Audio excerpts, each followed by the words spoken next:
আসসালামু আলাইকুম ওয়া রাহমাতুল্লাহি ওয়া বারাকাতুহু। সবাইকে স্বাগতম জানাচ্ছি। প্রিয় বন্ধুরা, প্রিয় শিক্ষার্থীরা, যারা যেখান থেকে যুক্ত হচ্ছেন না কেন, পবিত্র মাহে রমজানেরও শুভেচ্ছা জানাচ্ছি। একই সাথে ঈদ খুব সন্নিকটে চলে এসেছে, কিন্তু এই একটা ঈদে আমরা যেমন করে আত্মীয় স্বজনের সাথে মিলিত হই, আমাদের অনেকদিন পর আত্মীয় স্বজনের সাথে দেখা হয়, বাবা মার সাথে দেখা হয়। এই ঈদটা আরো চমৎকার হবে যখন পরবর্তী ঈদে আপনি একটা চাকরি নিয়ে আপনার বাবা মার সাথে যেতে পারবেন কিংবা দেখা করতে পারবেন। আপনার আত্মীয় স্বজনের সাথে চলাফেরা করার সময় বুক ফুলিয়ে কিন্তু সব জায়গায় আপনি যেতে পারবেন যে আপনি চাকরিজীবী। এখন আপনি কিন্তু বেকারত্বের গ্যালারিটা কাছে নিয়ে ঘোরাফেরা করছেন। এটা খুব খারাপ লাগার একটা মুহূর্ত, এইটা খুবই হেজিটেট লাগে। কিন্তু যখন আপনি চাকরিজীবী হবেন তখন কিন্তু আপনার এই সমস্ত খারাপ লাগা, সমস্ত গ্লানি, এগুলো কিন্তু কবর হয়ে যাবে, অটোমেটিক কবরে পড়ে যাবে। আপনি তখন বীরত্বের সাথে চলাফেরা করতে পারবেন।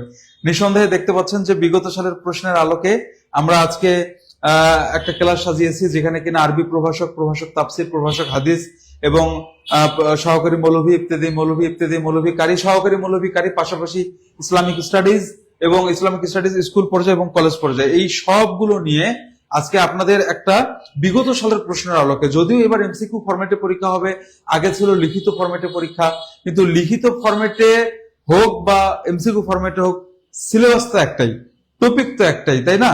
তো বিগত সালের প্রশ্ন ওই জায়গাগুলো থেকে একটু ঘষে মেজে তারপর আপনাদের জন্য আমরা আজকের এই ক্লাসটা তৈরি করেছি এমসিকিউ ফরম্যাটে। আপনার বিগত সালের যে লিখিত ফরম্যাটটা ছিল, এখান থেকে আহামরি কিছুই পরিবর্তন হবে না, বরং সেখানে যে জিনিসগুলো ইম্পর্টেন্ট ছিল, মোস্ট ইম্পর্টেন্ট ছিল, সেগুলো এমসিকিউ আকারে এইবার 19তম শিক্ষক নিবন্ধনে আসতে পারে। একটা জিনিস খুব ভালো করে মনে রাখবেন, শিক্ষক নিবন্ধন এমন একটা চাকরির পরীক্ষা, যে চাকরিটায় সর্বোচ্চ লেভেলের বিগত সালের প্রশ্নগুলোকে রিপিট করা হয়।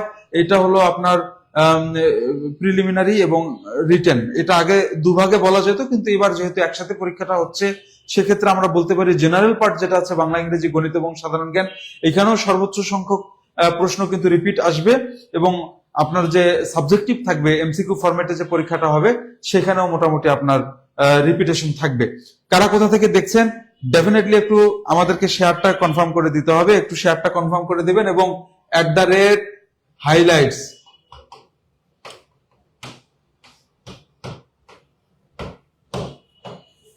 @highlights একটু হাইলাইটসটা লিখে করে দিতে হবে কমেন্টের মধ্যে। যারা দেখছেন একটু কমেন্ট করে দিতে হবে। খুবই চমৎকার বিষয় যে আমাদের সাথে আজকে এসেছেন হুজুরের কাছে আমরা পরিচয় নেব।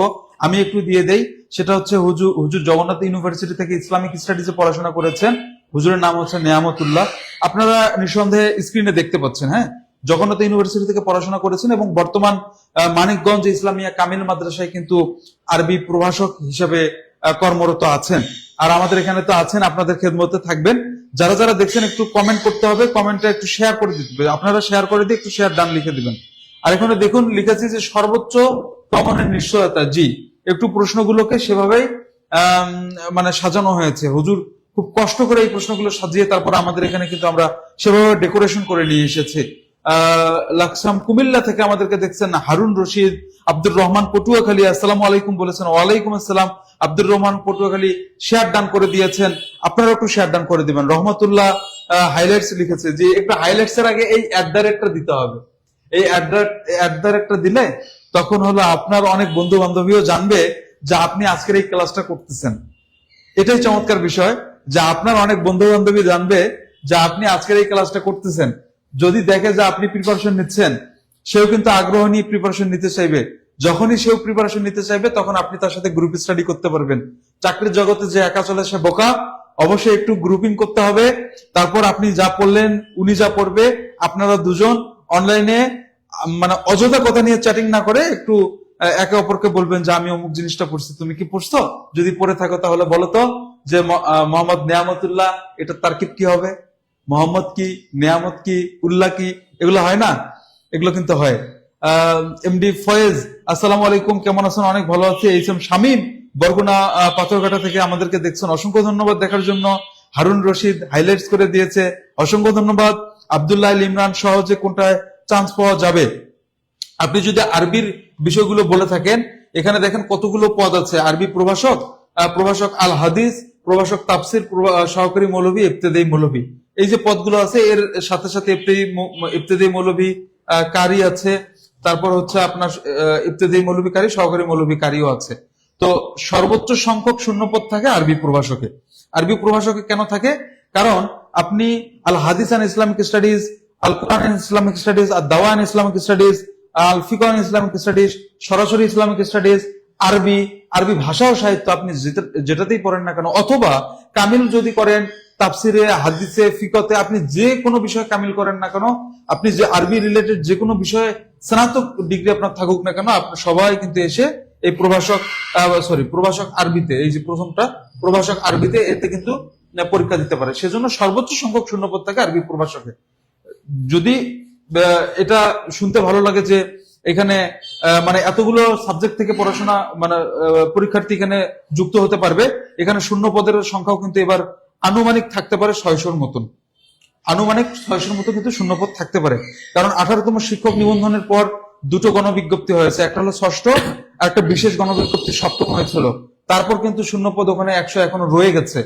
তো এবার ইনক্লুড তারও হবে, কারণ ই রেজিস্ট্রেশন হয়েছে, সেখানে সারা বাংলাদেশে কিন্তু শূন্যপদ গুলো চাওয়া হয়েছে। তো একটু শেয়ার করে দেবেন, আমরা এখনই যাব।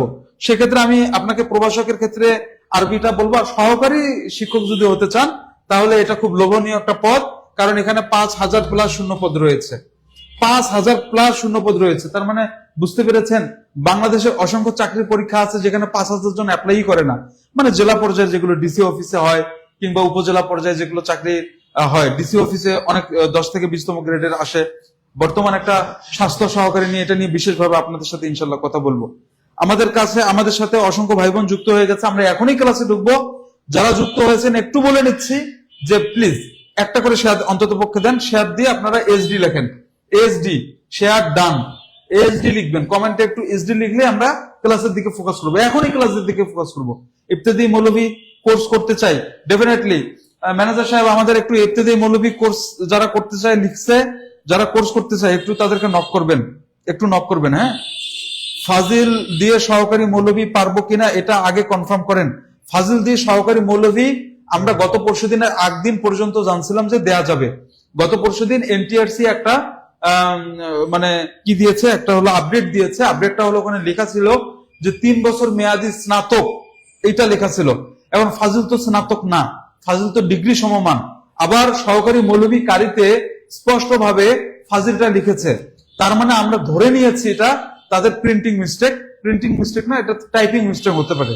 খুব দ্রুত একটা কনফার্মেশন জানাবে। আমার কাছে মনে হচ্ছে আমি 98% শিওর যে ফাজিল দিয়ে সহকারী মৌলভী দেওয়া যাবে। যারা এটা নিয়ে ভেবে পড়াশোনা করছেন না, কাইন্ডলি পড়াশোনাটা চালিয়ে যাবেন। যে কোনো মুহূর্তে আপডেট আসবে এবং আপডেট দেওয়ার সাথে সাথে কিন্তু বলবে যে সহকারী মৌলভীতে পরীক্ষা দেওয়া যাবে। এটা নিয়ে বলেন না কেন ভাই? যে বললাম এসডি আলী জে কে টে, আচ্ছা এসডি লিখেছে, ইউসুফ উদ্দিন এসডি লিখেছে, এমডি ফয়েজ এসডি লিখেছে, মানে শেয়ার ডান। একবার করে শেয়ার করে দিবেন, কাইন্ডলি একটা বার করে শেয়ার করে দিবেন।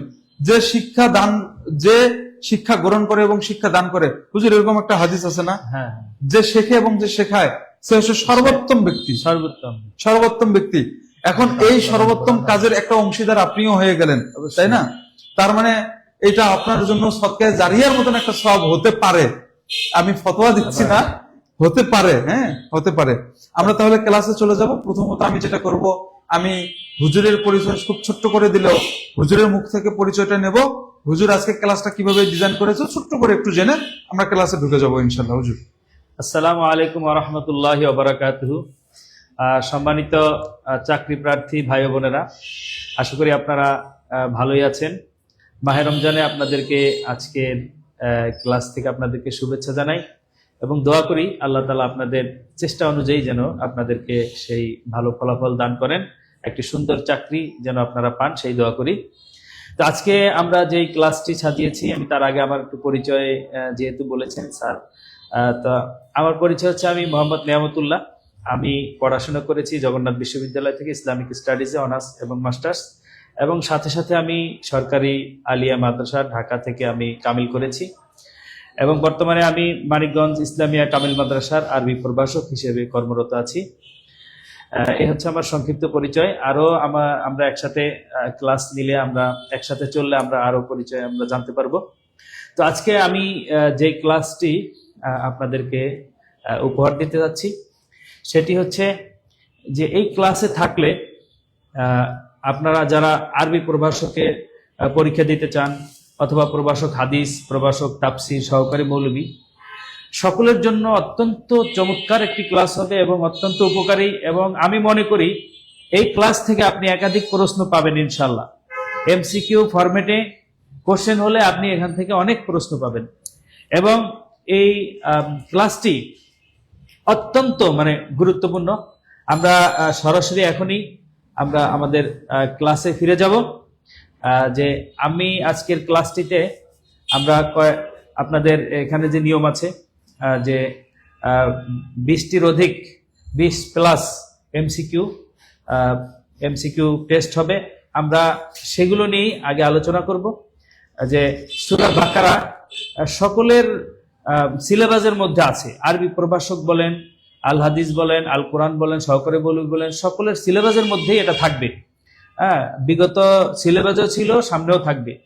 এবং এখানে শুধু যে সূরা বাকারা শিখবো বিষয়টা এমন না। এখান থেকে আমরা আরবি গ্রামারের অনেক গুরুত্বপূর্ণ চমৎকার চমৎকার দৃষ্টান্ত আমরা শিখবো। এবং আমি প্রত্যেকটা এমসিকিউর বিশ্লেষণ করব এবং সেখানে আমি গ্রামাটিক্যাল যে রুলস গুলো আছে আমি সেগুলো বলে দিব। আপনারা সেগুলো নোট ডাউন করে রাখবেন এবং সেগুলো লিখে রাখবেন। সেগুলো আপনি চর্চা করলে আপনি আমার এখানে 20টি বা 25টি 30টি আপনি এমসিকিউ যদি সলভ করতে পারেন, এখান থেকে আপনি 300 থেকে 3000 এমসিকিউর আপনি সুবিধা পাবেন। আলহামদুলিল্লাহ। কারণ হচ্ছে রিলেটেড, হ্যাঁ, এখানে আমি যখন ব্যাখ্যা বিশ্লেষণ সহ দেবো, এই রিলেটেড যত আসবে, আমরা অনেক সময় কি করি দ্বিধাদ্বন্দ্বে থাকি।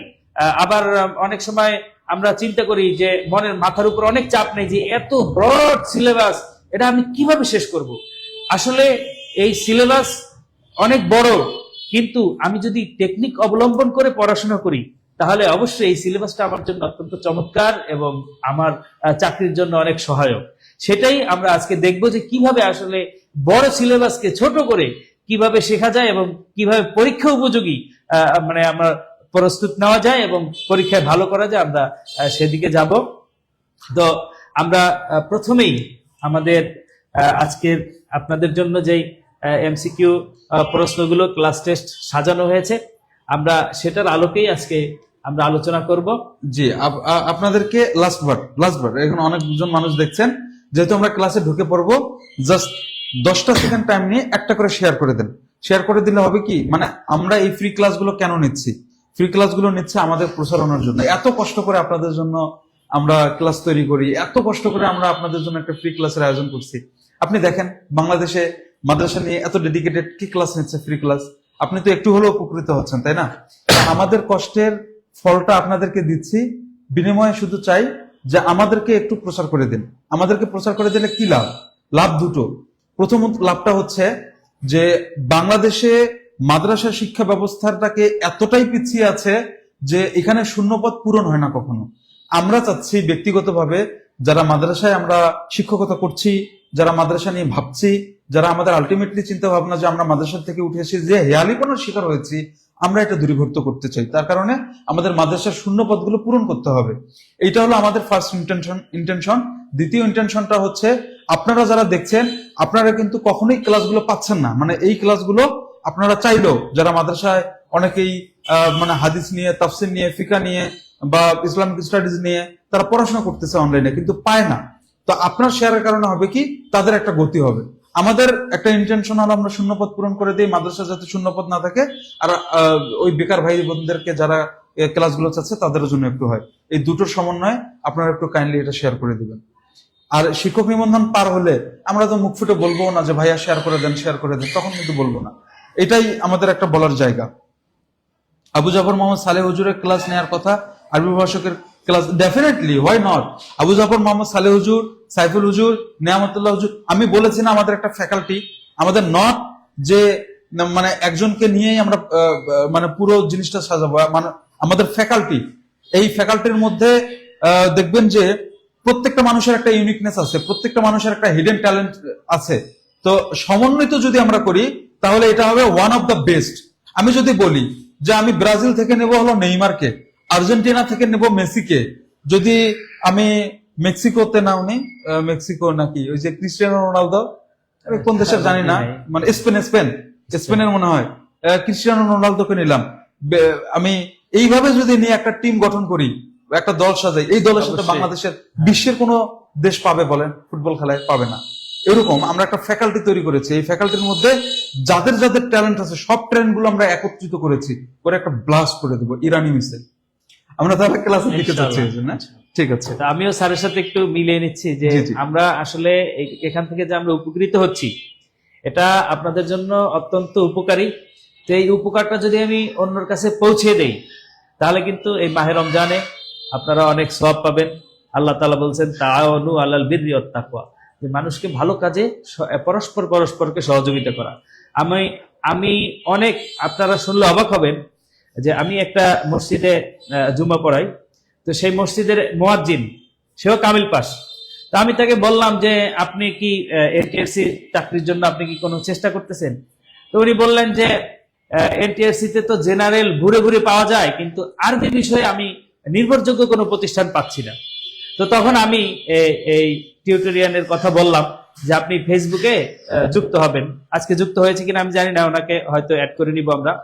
তো দেখেন এরকম হাজারো চাকরি প্রার্থী আছেন যারা এটা জানেন না যে আসলে আরবি বিষয়ে বাংলাদেশে পরীক্ষা উপযোগী করে মানে চাকরির যে এক্সাম আছে, কম্পিটিটিভ এক্সামকে এক্সাম অনুযায়ী প্রশ্ন সাজিয়ে ক্লাস নেওয়া যায়, এইটা আসলে বাংলাদেশের হাজারো মানুষ জানে না, হাজারো আলেম জানে না। যার কারণে আজকে মাদ্রাসার মানে যোগ্য প্রার্থীরা আসতে পারছেন না এবং পদগুলো শূন্য রয়েছে।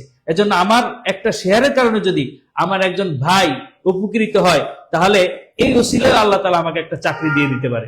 এজন্য আমি স্যারের কথার সাথেই মিলিয়ে বলছি, আপনারা সবাই অনুগ্রহ করে সবাই শেয়ার করে দিবেন এবং আজকের ক্লাসটি উপভোগ করবেন ইনশাআল্লাহ। ইনশাআল্লাহ। তাহলে হুজুর আমরা যাই। অসংখ্য ধন্যবাদ হুজুরকে। আলোচনা একটু আমাদেরকে শুধরাই দিয়েছে, পর্তুগাল হবে। ঠিক আছে, আচ্ছা, আচ্ছা। ক্লাস দেখি না অত বেশি। ধন্যবাদ। ঠিক আছে, তাহলে আমরা ক্লাসের দিকে একটু যাই। ধন্যবাদ। আপনারা দেখছেন, আপনাদের জন্য প্রথম প্রশ্ন হচ্ছে সূরা আল বাকারায় আয়াত সংখ্যা কত?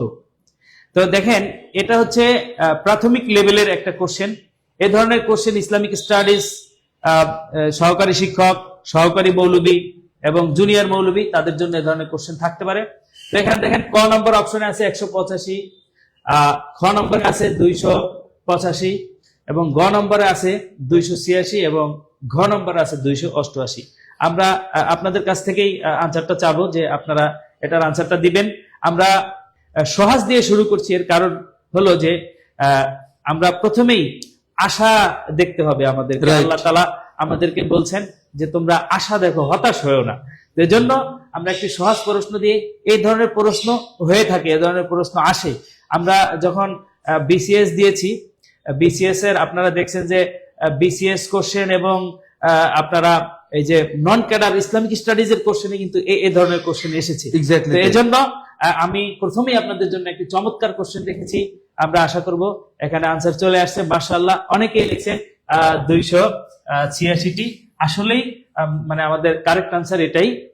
তো আমরা এই যে কোনো সূরা শুরু করার আগে আমরা আয়াত সংখ্যা, এটা মাক্কি না মাদানী, এখানে কতটি রুকু রয়েছে আমরা সেগুলো জানবো। তো আমরা পরবর্তী কোশ্চেনে চলে যাচ্ছি। এই কোশ্চেনে আমাদের তেমন বেশি আলোচনা নেই। তো আমরা দেখলাম যে উত্তর ঘ। এরপরে আমরা দেখছি যে সূরা বাকারায় রুকু সংখ্যা কত? ভেরি ভেরি ইম্পর্টেন্ট একটা কোশ্চেন। এ ধরনের কোশ্চেন কিন্তু এসে থাকে এবং আয়াত মনে থাকলেও রুকুটা কিন্তু মনে রাখা একটু টাফ, সো টাফ। কিন্তু আমার এটা আবার সহজ। এর কারণ হচ্ছে আমার সিলেবাসে যে কয়টা সূরা আছে আমি সেই সূরা কয়টার আয়াত এবং রুকু সংখ্যা আমরা জেনে নিলাম, মুখস্থ করে নিলাম, তাহলে আমার জন্য এটা সহজ হবে। অনেকে মনে করে যে এত সহজ প্রশ্ন কি আসবে? হ্যাঁ, বিসিএস এর প্রশ্ন আসছে এরকম, আপনি কি মনে করেন? তাও আবার এই 2025 সালে। হ্যাঁ, এটা তো 26, 2025-এ যেটা বিশেষ বিসিএস হলো সেইখানে এই ধরনের কোশ্চেন আসছে। আপনারা বিশ্বাস করবেন কিনা জানি না, প্রায় 70% স্টুডেন্ট এই সহজ প্রশ্নগুলো ভুল করে আসছে, শুধু চর্চা না থাকার কারণে। এই জন্য আমরা এভাবে করে চর্চা করব। তো দেখেন এখানে আমরা দেখতে পাচ্ছি যে আমাদের 4টা অপশন আছে। এখানে ক অপশনে আছে 30, খ অপশনে আছে 40, গ তে আছে 50, ঘ তে আছে 60। তো আমরা দেখছি যে আমাদের একাধিক ভাই বি নাম্বার খ নাম্বার অপশনকে তারা অনেক পছন্দ করেছেন। তো যেহেতু অনেকেই পছন্দ করছেন, আমাদেরও পছন্দ করা দরকার। হ্যাঁ, এই জন্য আমরা খ নাম্বার প্রশ্নকে আমরা পছন্দ করলাম। দেখা যাক আনসার কি আসে, আমরা একটু দেখি স্যার যে আনসারটা কি আসে। হ্যাঁ, তাহলে আমরা এখানে কিন্তু এমসিকিউ তে 1 নাম্বার কিন্তু পেয়ে গেছি চাকরির পরীক্ষা আমরা, যে যারা খ দিয়েছেন। তো এইভাবে করে আমরা মুখস্থ রাখবো। দেখেন পরবর্তী কোশ্চেন হচ্ছে কোরআন মাজিদে মাক্কি সূরা কতটি? এটা এই রিলেটেডই, যেহেতু আমরা সূরার আয়াত সংখ্যা এবং রুকু সংখ্যায় আসছি। আমরা জানি যে পবিত্র কোরআনে 114টি সূরা রয়েছে। এর মধ্যে কয়েকটি আছে মাক্কি, কয়েকটি আছে মাদানী। মাক্কি সূরা হচ্ছে যে সূরাগুলো হিজরতের পূর্বে অবতীর্ণ হয়েছে, তাকে বলা হয় মাক্কি। আর যে সূরাগুলো হিজরতের পরে অবতীর্ণ হয়েছে সেটা হচ্ছে মাদানী। তো আমরা এটা জানি সবাই, তারপরে আমরা একটু জাস্ট মুজাকারা স্মরণ করিয়ে দেওয়া। তো আমরা আজকে আমাদের এখানে কোশ্চেন রয়েছে, আমরা দেখছি যে 80টি সূরা মাক্কি আছে, অথবা 82টি, অথবা 84টি, অথবা 86টি। এইবার কিন্তু মিশ্র প্রতিক্রিয়া আসছে। এই দেখেন 80, 82, 84, 86 হ্যাঁ বলেছে, অনেক ভেরিয়েশন আসছে। তো আমরা আসলে কার আনসারটি নিব? আমরা যেহেতু অনেকগুলো আসছে, আমরা যেটা সঠিক সেটাই নিব। তো আমরা দেখছি যে আজকে আসলে কার চাকরি হইতেছে, মানে কে এনটিএসসি পাস করতে পারবে, আমরা আজকে আনসারের মাধ্যমে দেখতে পারবো। মাশাআল্লাহ, অনেক ভাইয়েরা রেসপন্স করছেন। তাহলে বিষয়টা কি এমন যে যেহেতু নবী করিম সাল্লাল্লাহু আলাইহি ওয়াসাল্লামের উপরেই কোরআনটা নাজিল হয়েছে, নবী করিম সাল্লাল্লাহু আলাইহি ওয়াসাল্লাম যখন মক্কায় অবস্থান করছিল তখন যে সূরাগুলো নাজিল হয়েছিল সেটাকে মাক্কি বলা হয়, এবং যখন মদিনা অবস্থান, মক্কা বিষয়টা এমন না, বিষয়টা হচ্ছে হিজরতের পূর্বে রাসূলুল্লাহ সাল্লাল্লাহু আলাইহি ওয়াসাল্লাম 622 খ্রিস্টাব্দে যে হিজরত করছেন, এর আগে যত আয়াত এবং সূরা নাজিল হয়েছে সেগুলোকে মাক্কি বলা হয়, এবং এর পরে যেগুলো নাজিল হয়েছে মানে হিজরতের পরে সেগুলো হচ্ছে মাদানী। এই জন্য আপনারা দেখবেন সূরা বাকারা একটা আয়াত আছে, ওয়াত্তাকু ইয়াওমান তুরজাউনা ফীহি ইলাল্লাহ। এটা হচ্ছে সর্বশেষ আয়াত, বাট এটা কিন্তু আপনার মাক্কি সূরার মধ্যে আছে। কি জন্য? এটা হচ্ছে আপনার বিদায় হজে নাজিল হয়েছে, কিন্তু বিজয় হজ কিন্তু হিজরতের পরে হয়েছে। হিজরতের পরে মানে কি এটা মাদানী। সুতরাং এই আয়াতটা মাক্কি হবে না, এই আয়াতটা কি হবে? মাদানী হবে। যদিও মক্কায় নাজিল হয়েছে, কিন্তু নাজিল হয়েছে কখন? হিজরতের পরে। এজন্য এইটা হচ্ছে আপনার মাদানী। হুজুরের কাছে কেন প্রশ্ন করলাম? 18তম শিক্ষক নিবন্ধন ঠিক এই প্রশ্নটাই ভাইভাতে করেছিল, যিনি উত্তর দিয়েছে আলহামদুলিল্লাহ উনিও আল্লাহর রহমতে ভুল করে রেখে আসছে। আমরা এখন শিখে গেলাম মাক্কি কি এবং মাদানী কি। এরকম ক্লাসের ফাঁকে ফাঁকে কিছু ইনফরমেশন থাকবে, যে ইনফরমেশন গুলোকে আপনারা নেবেন। হুজুররা এক্সটার্নাল যিনি থাকেন ভাইবা বোর্ডে, উনি অনেক সময় কৌশলী প্রশ্ন করেন। একজনকে প্রশ্ন করা হয়েছিল যে হিজরত কবে শুরু হয়েছে, হিজরিটা কবে শুরু হয়েছে, উনি বলছিল যে 10ম হিজরি। আচ্ছা, 10ম জিনিসটাই তো মানে 10ম হিজরিতে কি হিজরি সংখ্যা হয়েছে না, কিছু কৌশলী প্রশ্ন করবে। এই প্রশ্নগুলো আমাদের ক্লাসের ফাঁকে ফাঁকে আমরা উত্তরগুলো জেনে জেনে নেব। জি জি, আমরা এই টেকনিক গুলো আমরা শিখবো, এবং আমরা যদি পরিপূর্ণ এখানে মনোনিবেশ করি তাহলে আমরা এই বিষয়গুলো আমাদের মনে থাকবে, এবং আলোচনার মাধ্যমে সব থেকে বেশি মনে থাকে। তো আমরা এখানে দেখব যে আসলে সঠিক আনসার কোনটি। আমরা আমার মনে হচ্ছে এখানে আমরা যা জানি যে পবিত্র কোরআনের মধ্যে 114টি সূরার মধ্যে 86টি সূরা হচ্ছে মাক্কি এবং 28টি সূরা হচ্ছে মাদানী। হ্যাঁ, তো রফিকুল ইসলাম খান সঠিক উত্তর দিয়েছে, অনেক চমৎকার। হ্যাঁ, রফিকুল ইসলাম উনি লিখেই দিয়েছে যে মাক্কি কয়টি, মাদানী কয়টি। মাশাআল্লাহ। তো এইভাবে করে আমরা যদি আমাদের স্টাডি গুলো চালিয়ে যাই তাহলে আমরা মানে সাফল্যের দ্বার প্রান্তে চলে যাব। দ্বিতীয় আমাদের চতুর্থ কোশ্চেন হচ্ছে, দেখেন সর্বাধিক আহকাম বর্ণিত হয়েছে কোন সূরায়? ভেরি ভেরি ইম্পর্টেন্ট এবং পরীক্ষা আসার মতো একটা কোশ্চেন কিন্তু। এবং আপনারা জানেন যে কম্পিটিটিভ এক্সামে কিন্তু আপনাকে বাদ দিতে কোশ্চেন করবে, আপনাকে নেওয়ার জন্য কিন্তু কোশ্চেন করবে না। সুতরাং এই বিষয়গুলো আমাদেরকে লক্ষ্য রাখতে হবে যে কোনগুলো আসলে কনফিউজিং এবং কোনগুলো থেকে আমাকে বাদ দিবে, সেইগুলো আমাকে ধরতে হবে। যদি সেগুলো ধরতে পারি তাহলে আমাকে বাদ দিতে পারবে না, আমি থেকে যাব। সেজন্য আমরা জানি যে পবিত্র কোরআনে 500-র অধিক আয়াত রয়েছে। 6666টির মধ্যে এখানে 500-র অধিক আয়াত রয়েছে আপনার শরীয়তের বিধিবিধান আহকাম সম্পর্কে। তার মধ্যে সব থেকে বেশি শরীয়তের আহকাম বর্ণিত হয়েছে সেই সূরাটির নাম হলো সূরা মায়েদাও না, আল ইমরানও না, সূরা নিসাও না, সূরা আমরা দেখবো যে আপনারা কে দিয়েছেন, অনেকেই আনসার করেছেন সূরা বাকারা। মাশাআল্লাহ। এবং পবিত্র কোরআনের মধ্যে সর্ববৃহৎ সূরাটি হচ্ছে কিন্তু এই সূরা আল বাকারা। আমরা জানবো যে কোন আয়াতের ভিত্তিতে এই সূরার নামকরণ করা হয়েছে, এগুলো আমরা মুখস্থ রাখবো। এবং এই কথাটা আগেও বলেছি যে আপনাকে সব সূরার 114টি সূরার নামকরণ সবকিছু আমার দরকার নেই। আমার সিলেবাসে যে 10টা আছে ওই 10টার আপ টু বটম যে বেসিক নলেজ গুলো আছে সেগুলো যদি থাকে তাহলেই আমি এক্সামে আমি টিকে যাবো ইনশাআল্লাহ। তাহলে আহকাম শব্দের অর্থ এখানে হুকুম, যেখানে বেশি থাকে শরীয়তের বিধিবিধান। আহকাম মানে হচ্ছে বিধিবিধান। হ্যাঁ, শরীয়তের বিধিবিধান সম্পর্কে বর্ণিত হয়েছে। পবিত্র কোরআনে আসলে সব থেকে বেশি বর্ণিত হয়েছিল ইতিহাস, মানে অতীতের ইতিহাস, উপদেশ, পরকালীন জীবনের বিষয়ে মানুষ কিভাবে চলবে। কিন্তু শরীয়তের যে বিধিবিধান, আহকাম, এগুলো সম্পর্কে আয়াত কম, কিন্তু সব থেকে বেশি বর্ণিত হয়েছে সূরা আল বাকারায়। তো আমরা এখানে সম্ভবত উত্তরটা ভুল হয়েছে, উত্তর সঠিক হবে বাকারায়। তো আমরা দেখছি যে গরু কোরবানির ইতিহাস বর্ণিত হয়েছে কাদের উপলক্ষে, উপলক্ষে বা কাদের উপর, এটা কি হবে উপলক্ষে। তো এখানে মানে গরু কোরবানির ইতিহাস বর্ণিত হয়েছে মূলত এখানে কোশ্চেনটা ছিল যে কাদের আলোকে, মানে কাদেরকে উদ্দেশ্য করে। হ্যাঁ, তো এখানে উদ্দেশ্য হতে পারে, উপলক্ষ হতে পারে, সমস্যা নেই। তো আমরা এখানে দেখব যে বনি ইব্রাহিম আছে, বনি ইসমাইল আছে, বনি ইসরাইল আছে, বনি আমালিকা আছে। এইটা কিন্তু একটা ক্রিটিক্যাল কোশ্চেন। দেখেন, কোরবানির বিধান কিন্তু এসেছে আদম আলাইহিস সালাম থেকে। তো এখনই অনেকে কনফিউজ হয়ে গেছেন কি জন্য, যে গরু কুরবানির ইতিহাস তো অনেক প্রাচীন, তাহলে এখানে তো সেই প্রাচীন নবীর নাম নাই। এখানে যদি বনি আদম দেওয়া হয়তো তাহলে অনেকে কিন্তু সেখানে টিক দিয়ে দিতেন। হ্যাঁ, এবং পরীক্ষা এগুলো থাকবে, কনফিউজিং অপশন থাকবে, তো অনেকে বনি আদম দিয়ে দিবেন। কিন্তু মূল বিষয়টা এমন না। আপনারা জানেন যে আদম আলাইহিস সালামের দুইজন সন্তান ছিল, হাবিল এবং কাবিল। তো হাবিল এবং কাবিল দুইজনে কিন্তু কোরবানি করছেন। একজন হলো আপনার কৃষি দ্রব্য দিয়ে কোরবানি করছেন, আরেকজন হচ্ছে তার যে পশু ছিল সেই পশু। ওখানে পশুকে কিন্তু স্পেসিফিক বলা নাই যে কি পশু। তো সূরা বাকারার আলোকে আমরা জানলাম যে বনি ইসরাইলে একজন লোক তার চাচাকে হত্যা করেছে এবং তার মেয়েকে দ্রুত বিবাহ করার জন্য, আমরা জানি, এখানে আমি বিস্তারিত ইতিহাসে যাচ্ছি না। তো সেখানে সেই হত্যাকারীকে বের করার জন্য আল্লাহ পাক রব্বুল আলামিন আদেশ করেছিলেন যে আনতাজবাহু বাকারা, যে তোমরা গরু জবাই করে। স্পেসিফিক ওই সেই বনি ইসরাইল থেকেই গরু কোরবানির ইতিহাসটা চলে এসেছে।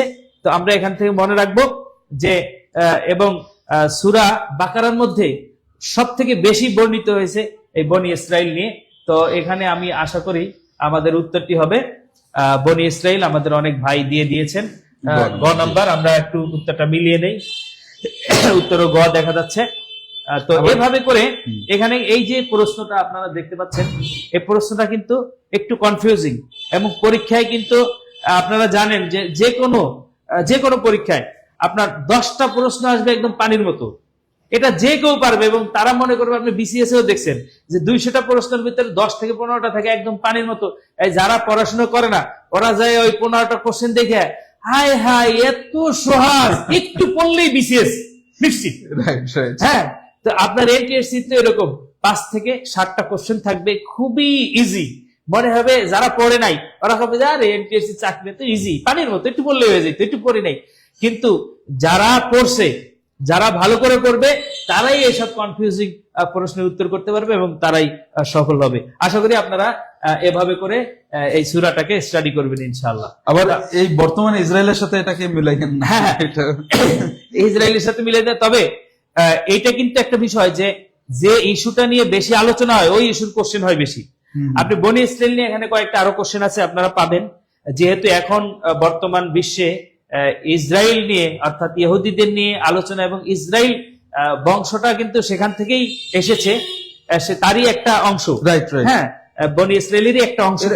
মান্না সালোয়া খাওয়া জাতি। হ্যাঁ, মান্না সালোয়া খাওয়া জাতি।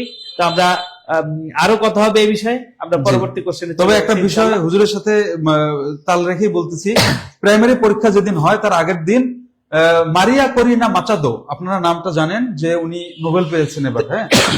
ইনি ভেনিজুয়েলার ছিলেন। ভেনিজুয়েলায় হঠাৎ করে ট্রাম্প আক্রমণ চালায়। ট্রাম্প কিন্তু এই ভেনিজুয়েলার প্রেসিডেন্টকে তুলে নিয়ে গিয়েছিল, স্টিল না উনি কিন্তু বন্দী। তো ওই দেশেরই আবার মারিয়া করিনা মাচাদো, উনি কিন্তু নোবেল পেয়েছিল। তো এই নোবেলের কথা নিয়ে প্রাইমারির আগের দিনেই আমরা বারংবার বলেছিলাম, পরের দিন গিয়েই কিন্তু হুবহু একটা কোশ্চেন আমরা কমন পেয়েছি। তো বিশ্ব পরিক্রমার সাথে আসলে মেলানো হয়, সাবজেক্টিভ হোক, সেটা হোক কোরআন, হোক হাদিস, হোক অন্য কোনো সাবজেক্ট। আসলে বর্তমান পারিপার্শ্বিক অবস্থা যেটা থাকে, বিশ্বের পারিপার্শ্বিক যেটা অবস্থা থাকে, সেই অবস্থার উপর ভিত্তি করেই কিন্তু মূলত আপনার প্রশ্নের প্যাটার্ন গুলো সাজায়। এবার নিঃসন্দেহে জানেন যে বাংলা, ইংরেজি, গণিত এবং সাধারণ জ্ঞান এটা হলো জেনারেল পার্ট। আরেকটা পার্ট থাকবে সাবজেক্টিভ, অর্থাৎ আপনি যে পদে আবেদন করবেন সেই পদের একটা 100 মার্কের সিলেবাস থাকবে, সেই সিলেবাসের আলোকে আপনাকে কিন্তু পরীক্ষা দিতে হবে। প্রশ্ন কিন্তু শেষ না, ক্লাস কিন্তু মাত্র শুরু হলো। আমরা মজা নিয়ে ক্লাসগুলো করবো, সামনে আরো দ্রুত সুন্দর করে আগাবো। তবে পরীক্ষা যেহেতু এবার 200 মার্কের হবে, বাংলা, ইংরেজি, গণিত এবং সাধারণ জ্ঞান আর হলো সাবজেক্টিভ, আপনাকে অবশ্যই কিন্তু 200 মার্কের প্রিপারেশন নিতে হবে। আপনি যদি জেনারেলের প্রিপারেশন নিতে চান, এরকম এক সেট কিন্তু বই আপনার কাছে চলে যাচ্ছে, বাংলা, ইংরেজি, গণিত এবং সাধারণ জ্ঞান। এখান থেকে হুবহু ইনশাআল্লাহুল আজিজ এখান থেকে আপনার 95 প্লাস কমন পড়বে জেনারেল পার্টটা। আর সাবজেক্টিভ আমরা যেভাবে ডিজাইন করেছি তাতে ইনশাআল্লাহ সাবজেক্টিভও আপনার 90 প্লাস কমন থাকবে। দুটো মিলে যদি 90 এবং 95 প্লাস কমন থাকে, আপনাকে পরীক্ষার হলে কেউ ঠেকাইতে পারবে না, কেউ ঠেকাইতে পারবে না। সেজন্য আপনি যদি এখনো দ্বিধাদ্বন্দ্বে থাকেন, এই ঈদ নিয়ে আমোদ ফুর্তিতে থাকেন, মার্কেটিং করেন, মানে শপিং যেটা করে বলে আর কি আপনাদের ভাষায়, এগুলো নিয়ে যদি ব্যস্ত থাকেন, বর্তমান গতকালকে একটা অধিবেশন বসছিল জাতীয় সংসদে, তারপর আমাদের ক্যাপ্টেন কি বললো, বিরোধী দলীয় নেতা কি বললো, প্রধানমন্ত্রী কি বললো, আমাদের প্রেসিডেন্ট চুপ্পু সাহেব কি বললো, এগুলো নিয়ে খুব বেশি পড়ে থাকার দরকার নেই। আসলে এই বাংলাদেশের এই পরিস্থিতিগুলো কখনো আপনার পকেটে টাকা পুরে দেবে না। টাকা পুরে দিতে পারে একটাই মাত্র জিনিস, সেটা হচ্ছে আপনার যোগ্যতা, আপনার একটা চাকরি। চাকরি যদি পেতে চান অবশ্যই পড়াশোনা করতে হবে, আর পড়াশোনা করতে চাইলে টিউটোরিয়ালের বিকল্প আপাতত কিছু দেখছেন না বা হবে না বলেই আমি মনে করি। সেজন্য যারা ভর্তি হতে চান, মানে কোনো কালক্ষেপণ না করে আমাদের এই যে নাম্বারটা দেওয়া আছে দেখেন, 01804995560, এটাই আমাদের বিকাশ নগদ রকেট নাম্বার। এখানে পেইড ক্লাসের একটা কথা বলছে, পেইড ক্লাস কবে থেকে শুরু হবে? পেইড ক্লাসটা শুরু হবে, যেটা যে পেইড ক্লাসগুলো চলছে তারা তো পাচ্ছেনই, তারা তো কমেন্ট করছেন না। যারা পেইড ক্লাস এখনো পাননি তাদের সিলেবাস নিয়ে এখন ধোঁয়াশা আছে। ঈদের আগে গতকালকেও আমাদের এনটিআরসি এর সাথে মানে যেভাবে হোক কথাবার্তা হচ্ছিল, মাদ্রাসা বোর্ডের সাথে কথাবার্তা হচ্ছিল, যে অনেকে বলছেন যে ফাজিল দিয়ে আমরা সহকারী মৌলবী দিতে পারবো কিনা। 95%, 98% এখনো ধরে নিচ্ছি ফাজিল দিয়ে আপনার হলো সহকারী মৌলবী দেয়া যাবে। আর যে দুই একটা সাবজেক্টে আমরা ক্লাস এখনো কন্টিনিউ করতে পারিনি, গতকালকে আমরা এনটিআরসি এর সাথে যেভাবে হোক যোগাযোগ করেছি, হয়তোবা ঈদের আগে তারা সিলেবাস দিয়ে দিবে। ঈদের আগে যদি ক্লাসটা কন্টিনিউ করতে না পারি, যে কয়েকটা সাবজেক্ট শুরু করতে পারিনি, ইনশাল্লাহ ঈদের পরে এসে ধুমছে তাদের ক্লাস শুরু হয়ে যাবে। স্যার জেনারেল 100 আর সাবজেক্টিভ কি 100 নম্বর হবে? জি, 200 মার্কের একসাথে পরীক্ষা হবে, জেনারেল 100, সাবজেক্টিভ 100। স্যার বইগুলো দিতে এত দেরি করেন কেন? কোন বইগুলো? এই বইগুলো আপনাদের দিতে দেরি হচ্ছে। ফাহিম, দেখো তো এই যে যিনি কমেন্ট করেছে ওনার কাছে কি বই যায়নি নাকি, একটু একটু দেখে নিতে হবে। স্যার সহকারী মৌলবী 100 মোট 200 নম্বর পরীক্ষা হবে নাকি? জি, জেনারেল 100, জেনারেল সবার জন্যই সমান, বাংলা, ইংরেজি, গণিত এবং সাধারণ জ্ঞান এটা সবার জন্যই সমান। আর 100 থাকবে সাবজেক্টিভ, এটা নিয়ে আমরা লাস্টে কথা বলবো, ঠিক আছে? আপনি তো বলেই দিলেন ত্রয়োদশ সংবিধানের বিষয়। জি স্যার, ইসলাম শিক্ষা স্কুল ও কলেজ পর্যায়ের কোন সিলেবাস আসেনি? ইসলাম শিক্ষা এখনো ধোঁয়াশা আছে। আমার বইগুলো কখন পাবো? কোন বই? জেনারেল যদি হয় তাহলে বই না দিলে এটা বুকিং হয়ে গেছে, শুধুমাত্র পৌঁছাতে দেরি হচ্ছে। একটু বলে দিচ্ছি স্যার, একটু বইগুলো একটু দেখেন তো। দুই একজন বলতেছে বই নাকি পায়নি জেনারেলের। আচ্ছা ঠিক আছে, এখনই আপনাদেরকে নক দিয়ে জানাবে, ঠিক আছে? কামিল ফার্স্ট, পরে আমি বুঝতে পারিনি। কামিল ফার্স্ট, প্রভাষক সাইড পারবো? অবশ্যই পারবেন, আপনি অবশ্যই পারবেন। কামিল যেহেতু পাস করেছেন অবশ্যই পারবেন। পরীক্ষা তো হবে আরবির মাধ্যমে, তো বাংলাতে ক্লাস কেন নিচ্ছেন? কে বলছে ভাই আপনাকে আরবিতে পরীক্ষা হবে? এইটা কে বললো আমাকে বলেন তো স্যার, এটা কি আরবিতে পরীক্ষা হবে? প্রশ্ন এভাবেই আমরা যেভাবে করছি এভাবেই হবে। হ্যাঁ, এখানে সাবজেক্ট কতগুলো দেখেন, আর প্রশ্ন আসতেছে। হ্যাঁ, আপনারা এই টেনশন করেন না যে সব আরবিতে কোশ্চেন হবে, বিষয়টা এমন না। এখানে আপনার সিলেবাস অনুযায়ী যেগুলো অ্যারাবিক লিটারেচারে আছে ওগুলোর ভার্সন থাকবে অ্যারাবিক, হ্যাঁ, এবং অ্যারাবিক গ্রামার যেটা আছে সেখানেও আপনি কিছু থাকবে বাংলায়, কিছু থাকবে অ্যারাবিক ভার্সনে। আর যেগুলো এই যে মানে কোরআন রিলেটেড, হাদিস রিলেটেড, ফিকহ রিলেটেড, সেগুলো অবশ্যই অবশ্যই এই আমাদের যে প্যাটার্ন রয়েছে আমরা দেখছেন যে আমরা যেভাবে কোশ্চেন করছি এভাবেই আসবে, এবং এইটার উপরে আপনি 100% ইয়াকিন রাখেন, তাহলে আপনি সফল হবেন ইনশাআল্লাহ। রাইট। বিসিএস এর থেকে কি আমরা শিক্ষক নিবন্ধন বড় নাকি? বিসিএস এর পরীক্ষা বিসিএস আমরা পরীক্ষা দিয়েছি। বিসিএস এর আমরা যারা ইসলামিক স্টাডিজে পরীক্ষা দেয় তাদেরকে আমরা ক্লাস নেই, আমাদের হিউজ পরিমাণে বিষয়ে এক্সপেরিয়েন্স আছে, আপনারা টেনশন করেন না। এবং এনটিআরসি তে যারা মানে নীতি নির্ধারক আছেন তাদের সাথে আমাদের যোগাযোগ আছে, আপনারা এ বিষয়ে এত টেনশন করার দরকার নেই, আপনারা প্রস্তুতি নিতে থাকেন ইনশাআল্লাহ। অনেক কথা বলে বললাম, তাহলে স্যার আমরা সামনের দিকে যাই। উত্তর গ এসেছে, জি, তার মানে এটা সঠিক। আমরা 6 নম্বর প্রশ্ন করে দেখেন, এই যে আপনি আরবি ভাষণে কথা বললেন, এবার দেখেন এখানে পবিত্র কোরআনে সূরা বাকারা একটি আয়াত আছে, যে এখানে প্রশ্ন আছে আলা ইন্নাহুম হুমুস সুফাহাউ ওয়ালাকিন লা ইয়ালামুন। আয়াতাংশে আস-সুফাহা দ্বারা কাদেরকে বোঝানো হয়েছে? দেখেন, পবিত্র কোরআনের অনুবাদগুলো আমাদেরকে একটু বুঝে বুঝে পড়তে হবে, এবং সব জায়গায় পড়া লাগবে না, কিছু নির্দিষ্ট জায়গা যে জায়গায় কনফিউজ তৈরি হবে। যেমন এই সূরায় আছে যে ওয়াইজা কিলা লাহুম আমিনু কামা আমানান নাস ক্বালু আনুমিনু কামা আমানাস সুফাহা। হ্যাঁ, তো আল্লাহ তাআলা তাদেরকে বললেন যে মুনাফিকদেরকে প্রথমে বলছেন যে ক্বালু আনুমিনু কামা আমানান নাস, যেভাবে মানুষেরা ঈমান আনছে, অর্থাৎ মুমিনরা সাহাবা একরাম যেভাবে ঈমান আনছে তোমরা ওইভাবে ঈমান আনো। তখন ওরা কটাক্ষ করে বলল যে ক্বালু আনুমিনু কামা আমানাস সুফাহা, যারা যেমনি ভাবে বোকারা ঈমান আনছে সেভাবে ঈমান আনবো। তো ওই মুনাফিকরা যাদেরকে সুফাহা বলছে, ওইখানে ওই সুফাহা দ্বারা হলো মুমিন উদ্দেশ্য। আর এখানে আল্লাহ তাআলা বলছে যে আলা, মুনাফিকরা যে বলছে যে যেমনি ভাবে বোকারা ঈমান আনছে, তখন আল্লাহ তাআলা সতর্ক করে দিলেন আমাদেরকে যে আলা ইন্নাহুম হুমুস সুফাহা, যে সাবধান, ইন্নাহুম হুমুস সুফাহা, নিশ্চয়ই তারা বোকা। কারা কারা বোকা? ওই যে মুনাফিকরা যে ঈমানদারদেরকে বোকা বলেছিল, মূলত বোকা হচ্ছে কারা? মুনাফিকরা। এই জন্য আমরা এখানে দেখছি যে এখানে 4টা অপশন আছে, যে দেখেন এখানে কনফিউজ, এই ক এবং গ এই দুইটাই আমরা ভুল করব।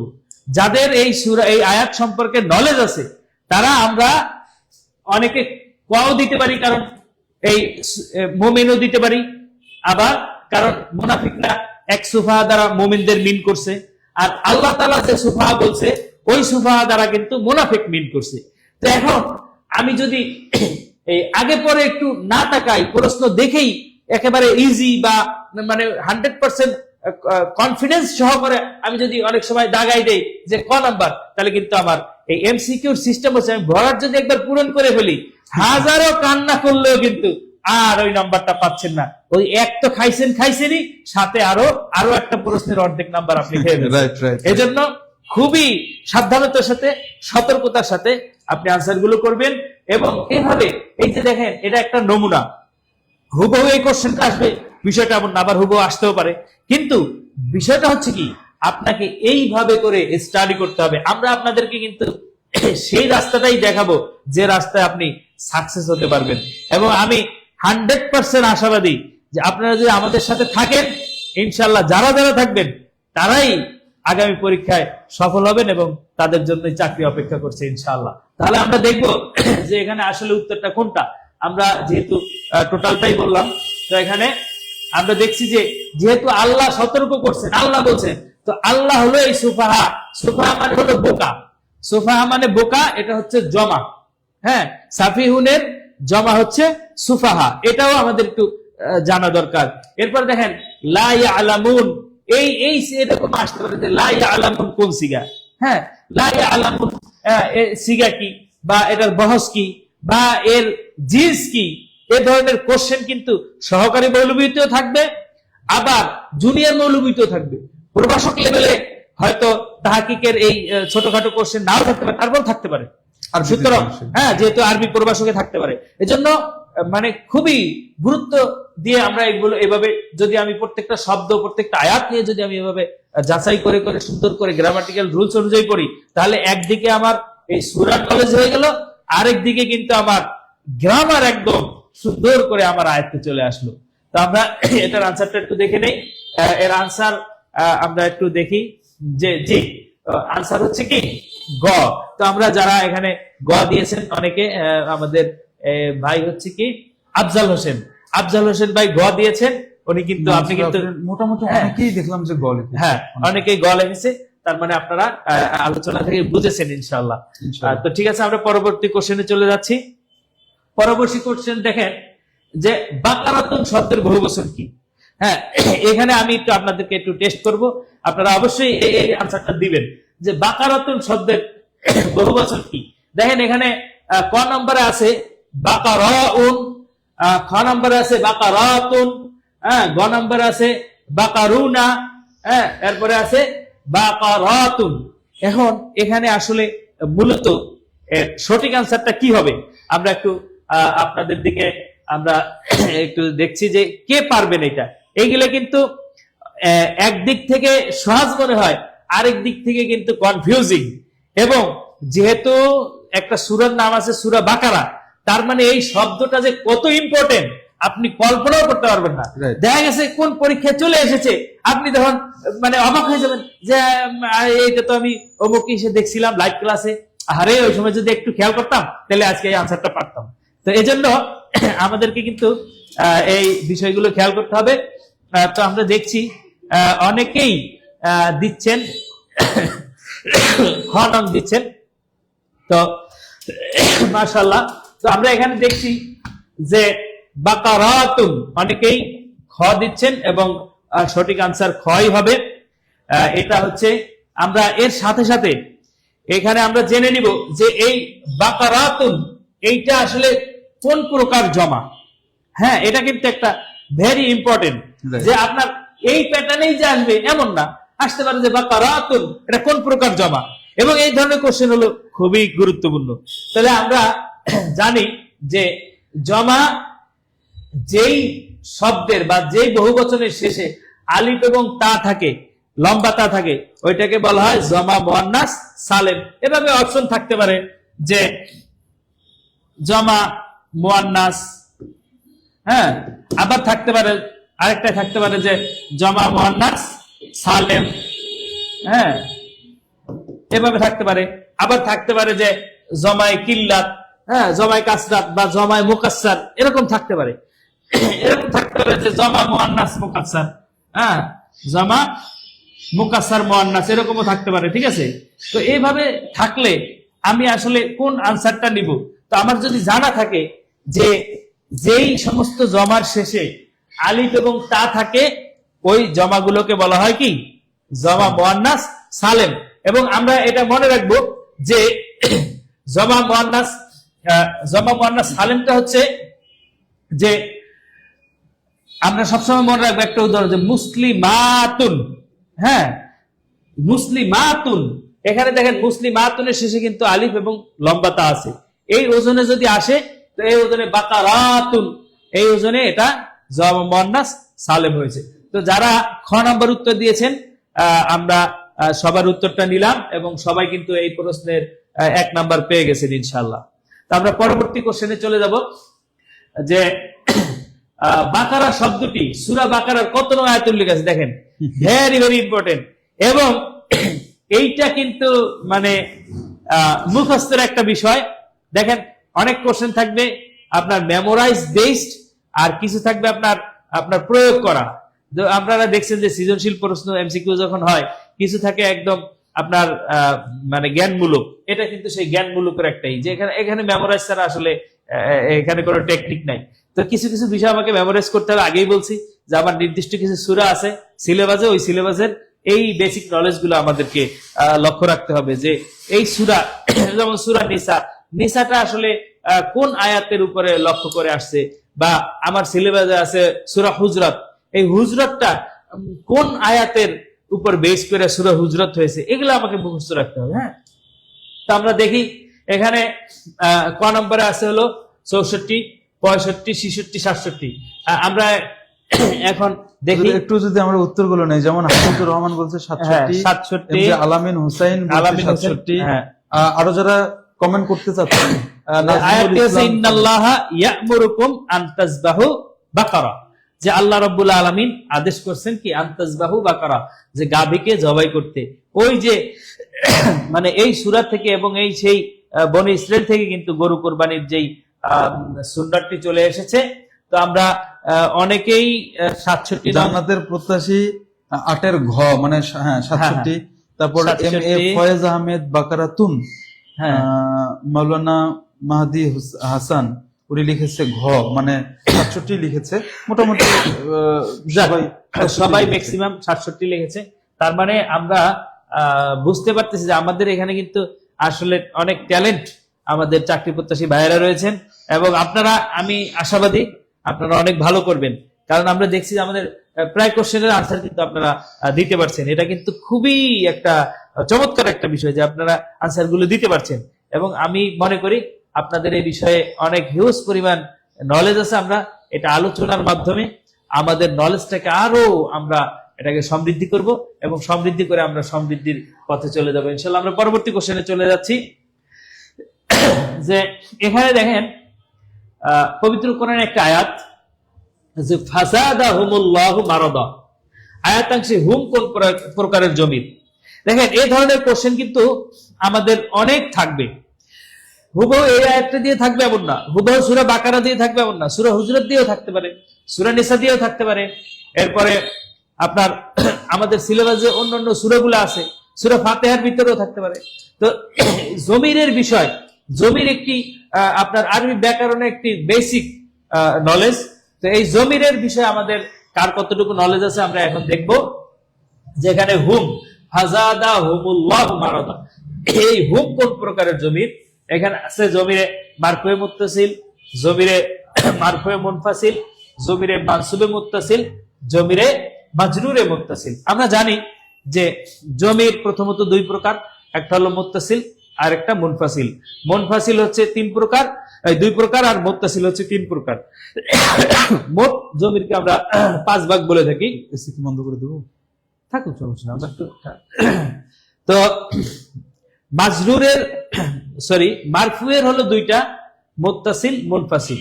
আবার মানসুবের 2টা, মুত্তাসিল মুনফাসিল। আর মাজরুরের কিন্তু একটাই হয়, সেটা হচ্ছে কি জমিরে মাজরুরে মুত্তাসিল হয়, মুনফাসিল হয় না। এই হলো 5 প্রকার। তো আমরা আমাদের অনেক ভাইয়েরা উত্তর করছেন যে জমিরে মারফুয়ে মুত্তাসিল, তাই না? খ নাম্বার আছে, গ নাম্বার আছে, আচ্ছা খ আছে, অনেকে গ দিচ্ছে। তাহলে আমরা দেখছি যে আসলে একটা কনফিউজিং প্রশ্ন হয়ে গেছে, তাই না? আচ্ছা, আমরা কনফিউজটা দূর করে দিচ্ছি। হ্যাঁ, অনেকেই আসলে খ দিচ্ছেন। আচ্ছা দেখেন তো, এটার অর্থটা আমরা একটু করতে হবে। ফাযাদাহুমুল্লাহু মারাদা, আল্লাহ তাআলা তাদের রোগকে বৃদ্ধি করে দিয়েছেন। হ্যাঁ, এখানে জাদা হচ্ছে কি ফেল, জাদাটা কি ফেল। হুম হুম হচ্ছে কি মাফউল, হুম হচ্ছে মাফউল, আল্লাহ হচ্ছে কি ফাইল। আর এই মারাদা এটা হচ্ছে মাফউলে সানি। হ্যাঁ, মাফউলে সানি। তাহলে এখানে দেখেন ফাযাদাহুমুল্লাহ, আল্লাহ তাদের বাড়িয়ে দিয়েছেন। আচ্ছা, এটা হচ্ছে মাফউল। আর আমরা জানি যে কুল্লু মাফউলিন মানসুবুন, এইটা আপনারা মনে রাখবেন সবাই। হ্যাঁ, যারা না জানেন তারা এটা মনে রাখবেন, লিখে রাখবেন যে কুল্লু মাফউলিন মানসুবুন, প্রত্যেক মাফউলি কি নসব বিশিষ্ট হয়, জবর বিশিষ্ট হয়। তাহলে হুম যেহেতু মাফউল, এখানে এই আয়াতে বা এই বাক্যের মধ্যে মাফউল হয়েছে, তাহলে মাফউলের এরাব কি জবর, মানসুব। তাহলে জমিরে এই যে অনেকে মারফুয়ে মুনফাসিল দিয়েছেন, মারফু হওয়ার কোনো সুযোগ কিন্তু নাই। ঠিক আছে, এই বিষয়টা আমাদের কিন্তু খেয়াল রাখতে হবে যে মারফু হওয়ার সুযোগ নাই। তাহলে এখন আমরা চলে যাবো কোথায়? মানসুবে। আচ্ছা, মানসুবের কোন অপশন এখানে শুধু একটাই আছে, সেটা কি মুত্তাসিল। আর আমরা জানি যে জমিরে মানসুবে মুত্তাসিল বলা হয় ফেলের সাথে মিলে যে জমিরগুলো মাফুলের ওই জমির যা ফেলের সাথে মিলে আসে তাকে কি বলা হয়? জমিরে মানসুবে মুত্তাসিল। এবং আমরা দেখছি যে এই যে ফেলের সাথে কিন্তু মিলে আসছে, এটা মাফুলের জমির আসছে আবার কার সাথে মিলে? ফেলের সাথে, যার কারণে এইটা সঠিক আনসার হচ্ছে কি জমিরে মানসুবে মুত্তাসিল। আমরা একটু এবার আনসারটা দেখে নিব। এবং যারা অনেকেই কিন্তু খ নাম্বার দিয়েছেন, আপনারা বিষয়টা এই যারা খ দিয়েছেন তারা এখান থেকে শিখবেন। আপনি কিন্তু অলরেডি 1 নাম্বার মাইনাস আর আগের প্রশ্নের কিন্তু হাফ আপনার শেষ। হ্যাঁ, এজন্য সামনের থেকে কিন্তু এই ধরনের ভুল করা যাবে না। এই দেখা যাচ্ছে আনসার কিন্তু চলে আসছে, আনসার কিন্তু ঘ। হ্যাঁ, তো আমরা এখান থেকে একটি চমৎকার একটা অধ্যায় শিখলাম। তো এভাবেই আমরা আসলে আস্তে আস্তে শিখবো। তো এখনো আপনারা যারা শেয়ার করেন নাই, আপনারা শেয়ার করে দেন, কারণ চমৎকার একটি ক্লাস। আপনি কিন্তু দ্বিতীয়বার এই ক্লাস পাবেন না, দ্বিতীয়বার আমাদের এই ক্লাস নেওয়ার সুযোগও নাই। আমরা এই ধরনের চমৎকার চমৎকার আপনাদের ক্লাস দেব ইনশাল্লাহ। এবং আমি 100% আশাবাদী রমজান মাসে যে আমাদের ক্লাসে আপনারা যদি যুক্ত থাকেন, আমাদের ক্লাসগুলো যদি আপনারা উপভোগ করেন থাকেন, আমি 100% সিউরিটি দিচ্ছি যে আপনি অবশ্যই অবশ্যই এটিআরসি তে আপনি একজন প্রভাষক, একজন সহকারী মৌলবী, একজন জুনিয়র মৌলবী ইনশাআল্লাহ হবেন। এবং সহকারী শিক্ষক, আপনার ইসলাম শিক্ষা আপনি হবেন ইনশাআল্লাহ। কারণ আমরা এই রাস্তাগুলো পার করে আসছি এবং কিভাবে এগুলো হয় এগুলো আমরা সাজাতে পারি ইনশাআল্লাহ, আপনারা সফল হবেন ইনশাআল্লাহ। আল্লাহ হুজুরের দোয়া এই রমজান মাস উপলক্ষে কবুল করুক। দোয়ার কারণে হলো যাতে আমাদের সবার চাকরি হয়ে যায় যারা দেখছে। ইনশাআল্লাহ। এত সহজ প্রশ্ন আসবে স্যার? এটা আপনি পরীক্ষার হলে গেলে বুঝবেন জি যে আসলে কি প্রশ্ন আসবে। ঠিক আছে, তো প্রশ্ন এই ধরনের আসবে, কিন্তু এই সহজ প্রশ্নই আমরা ভুল করে রেখে আসবো। ঠিক আছে, একটু আগে যেমন এখানে অনেকে ভুল করছিলেন, এরকম সামনে আমরা যাই। দেখেন জমিন নিয়ে আরেকটা প্রশ্ন। হ্যাঁ, যে হুদাম মির রব্বিহিম, এই হুদাম মির রব্বিহিম আগেও একটা হুম ছিল, এখনো কিন্তু একটা হুম, হুবহু একই জমির। এখন আমরা দেখব যে এই জমিরটা আসলে কোন প্রকার। হ্যাঁ, আমাদের ক নম্বর অপশনে আছে মারফুয়ে মুত্তাসিল, খ নম্বর অপশনে আছে মারফুয়ে মুনফাসিল, গ নম্বর অপশনে আছে মানসুবে মুত্তাসিল, ঘ নম্বরে আছে মাজরুরে মুত্তাসিল। এখানে আমরা দেখছি যে 3টে আছে মুত্তাসিল, একটা আছে মুনফাসিল। হ্যাঁ, তো এখানে আমরা দেখবো যে কে কোন আনসার করেন। একজনে অলরেডি ঘ নাম্বার দিয়ে দিয়েছেন মানসুবে মুত্তাসিল আগের সিস্টেম অনুযায়ী। হ্যাঁ, একজনে দিয়েছেন ঘ মাজরুরে মুত্তাসিল। আচ্ছা, আর কেউ? তো দেখেন এখানে আমরা একটু দেখি যে হুদাম মির রব্বিহিম, যে প্রভুর পক্ষ থেকে হুদা বা হেদায়েত, সঠিক পথ। তো এখানে দেখেন মিন হচ্ছে হরফেজর, তাই না? মিন হরফেজর। এই যে রব্বুন, এই রব্বুনটা কি মুজাফ, রব্বুনটা মুজাফ, আর হিম হচ্ছে কি মুজাফ, মুজাফ ইলাইহি। আচ্ছা, এই যে আপনারা জানেন যে মাজরুরাতের প্রকারের মধ্যে আপনারা মারফুয়াত, মাজরুরাত, মানসুবাত করছেন। তো সেখানে আপনারা দেখছেন যে এই মাজরুরাতের একটা আছে যে প্রকার আছে মুজাফ ইলাইহি, অর্থাৎ মুজাফ ইলাইহির ইরাব সবসময় কি হয়? জের হয়, তাই না? তো মুজাফ ইলাইহির ইরাব জের হয়। তাহলে এই হিম এর আরেকটা জিনিস সবসময় মনে রাখতে হবে যে এই জমির কিন্তু মাবনির একটা প্রকার, তাই না? মুসাব্বা মাবনির একটা কি প্রকার কিন্তু জমির। এখানে যে জের হালাতে জরুরিতে আছে কিন্তু সে জের পাবে না, কারণ সে হলো মাবনি। এই জন্য তার লাস্ট হরফে আছে কি সাকিন আছে, সে কিন্তু জের নেয় নাই। জের না নিলেও সে মুহাল্লান মাজরুরে আছে। হ্যাঁ, এই ধরনের প্রশ্ন হতে পারে যে এই যে হিমটা মুহাল্লান কি মহল্লায় আছে, তার মহল্লে এরাবটা কি? এরকম হতে পারে যে এই আয়াতাংশের এই যে হুম এর মহল্লে এরাব কি, তখন আপনি কি দিবেন? যদি আপনি বোঝেন যে রব্বুন মুজাফ আর হিম মুজাফিলাই, তখন কিন্তু আপনি বলবেন যে কি মহল্লান মাজরুর হয়েছে। আর যদি এই ব্যাকরণের এই টানগুলো যদি আপনি না বোঝেন, তাহলে কিন্তু আপনি সঠিক আনসার করতে পারবেন না। এক ভাই দিয়েছেন ক, যে মারফুয়ে মুত্তাসিল। দেখেন মারফুয়ে মুত্তাসিল হবে না, কারণ হচ্ছে এই সে কিন্তু হালাতে রফির কোন হালাতে সে পড়ে নাই। ঠিক আছে, তো আমরা চলে যাচ্ছি আনসারে। আমি যে এতক্ষণ বললাম এতে আপনারা অনেকেই ধরে ফেলছেন যে সঠিক আনসার হবে কোনটা? গ। কারণ হচ্ছে এই মুজাফ ইলাইহিতে আছে, আর মুজাফিলের এরা জের, এই জন্য এই জমিটি হালাতে জরুরিতে আছে, তার মানে হচ্ছে এটা মাজরুরে মুত্তাসিল। আর আমরা একটু আগে বলছি যে মাজরুরে মুনফাসিল কিন্তু হয় না। আপনার পরীক্ষায় আপনাকে কনফিউজ করার জন্য মাজরুরে মুনফাসিলও দিয়ে দিবে। এই জায়গায় যদি দিয়ে দেয়, যেমন মুনফাসিল আছে কোথায়, এখানে যদি মাজরুরে মুনফাসিল দেয়, ঠিক আছে, অনেকে কি করবে, মাজরুর দেখে একেবারে টিক মেরে দিয়ে দিবে মাজরুর, হ্যাঁ মাজরুর আছে দিয়ে দিছি, আর আইসা তো বোঝা আমার তো পুরা 100টার ভিতরে 90টা কারেক্ট, পরে দেখবে যে তার নাম নাই, রেজাল্ট পাবলিশ হয়েছে, রোল নাই। কিরা রোল নাই কে? দুর্নীতি। হ্যাঁ দুর্নীতি হয়েছে। হ্যাঁ তারপরে বলবে যে তুই কি জবাব উত্তর ঠিক মতো দিয়েছিল? হ্যাঁ দিয়েছিলাম। তাহলে কত এই 10 নম্বরের এই আনসারটা কি দিয়েছিল? মাজরুরের মন ফাসিল আছে নাকি কোন প্রকার? হ্যাঁ মাজরুরের মন ফাসিল প্রকারই নাই। তো এই জন্য ঠান্ডা মাথায় আনসার করতে হবে যে মাজরুর দেখলেই মানে মেরে দেওয়া যাবে না, ঠিক আছে? তাহলে সঠিক আনসার হচ্ছে গ নম্বর, মাজরুরে মুত্তাসিল। তো আমরা পরের প্রশ্নে যাবো ইনশাআল্লাহ। আবার এখানে আরেকটি সুন্দর একটা কোশ্চেন দেখেন যে ইসরাইল কার উপাধি? হ্যাঁ এই ধরনের কোশ্চেন কিন্তু পরীক্ষা আসে। আল্লাহ, এটা কিন্তু খুব রিলেটেড। হ্যাঁ রিলেটেড, এবং এইটা বর্তমান বিশ্বের সাথে রিলেটেড, এবং এই কোশ্চেনটা আপনার পরীক্ষায় আমি ধরে রাখলাম যে 100% এসে পড়ছে। যে কোনো একটা পরীক্ষা আপনার আসবে এটা, ঠিক আছে? যে কোনো একটা পরীক্ষায় এইটা আসবে যে ইসরাইল কার উপাধি? ইব্রাহিম আলাইহিস সালাম, ইয়াকুব আলাইহিস সালাম, ইসমাইল আলাইহিস সালাম, ইসহাক আলাইহিস সালাম। আমরা জানি যে ইব্রাহিম আলাইহিস সালাম ওনার ছিলেন 2 পুত্র, একজন হচ্ছে ইসমাইল, আরেকজন হচ্ছে কি ইসহাক। এখন ইসমাইল আলাইহিস সালামের থেকে কেউ আসে না, শেষে আইসা আমাদের আখিরি জামানার নবী হযরত মুহাম্মদ রাসূলুল্লাহ সাল্লাল্লাহু আলাইহি ওয়াসাল্লাম। আর ইসহাক আলাইহিস সালামের পুত্র ছিলেন ইয়াকুব। ওনার পুত্রের নাম কি ছিল? ইয়াকুব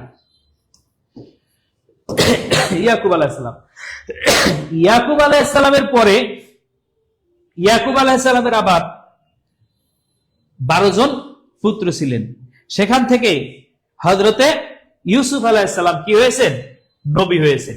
তাহলে আমরা দেখলাম যে ইব্রাহিম আলাইহিস সালামের পুত্র ইসহাক, ইসহাকের পুত্র ইয়াকুব, এই ইয়াকুবের পুত্র আবার কে? ইউসুফ, হযরতে ইউসুফ আলাইহিস সালাম।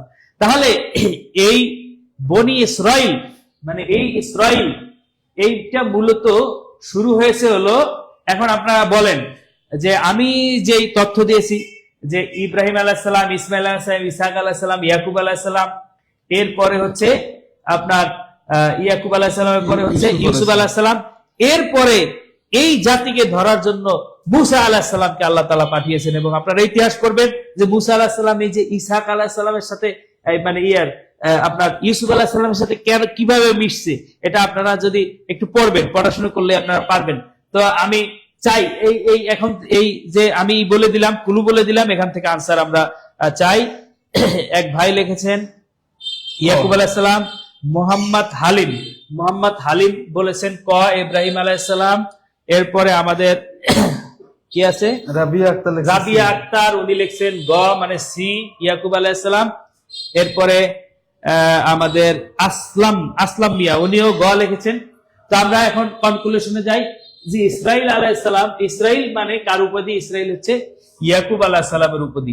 কারণ এই ইয়াকুব আলাইহিস সালাম থেকে মূলত বনি ইসরাইলের সূচনা শুরু হয়েছে। ওনার সন্তানদেরকে, ওনার থেকে যে জেনারেশন আসছে তাদেরকে মূলত কি বলা হয়? ইসরাইল বলা হয়।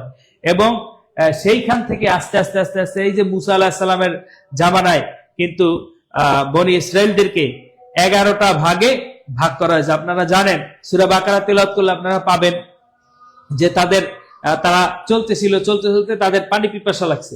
এখন তাদের পানি খাবে কোথায়? মুসা আলাইহিস সালাম এবার আল্লাহর কাছে দোয়া করছে, আল্লাহ পানি দেন, আমার উম্মতদের পানি লাগবে। তখন আল্লাহ তাআলা বলছেন যে ইজরিব বিআসাকাল হাজার ফানফাজারাত মিন হুসনাতা আশরাতা আইনা, যে হে নবী, আপনার হাতে যে লাঠি আছে এটা আপনি পাথরের উপরে আঘাত করেন।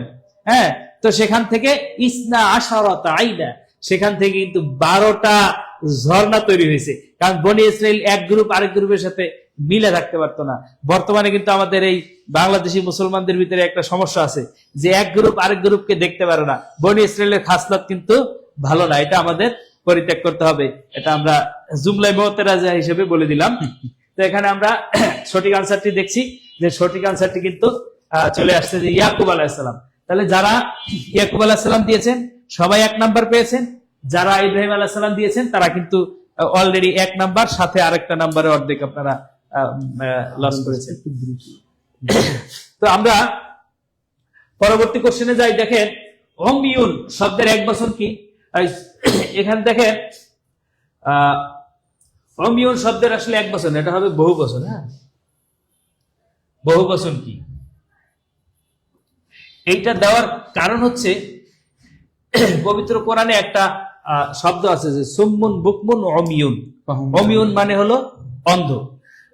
আবার এই পবিত্র কোরআনে একটা আয়াতে আছে যে ওয়ানাহশুরুহু ইয়াউমাল কিয়ামাতি আমা।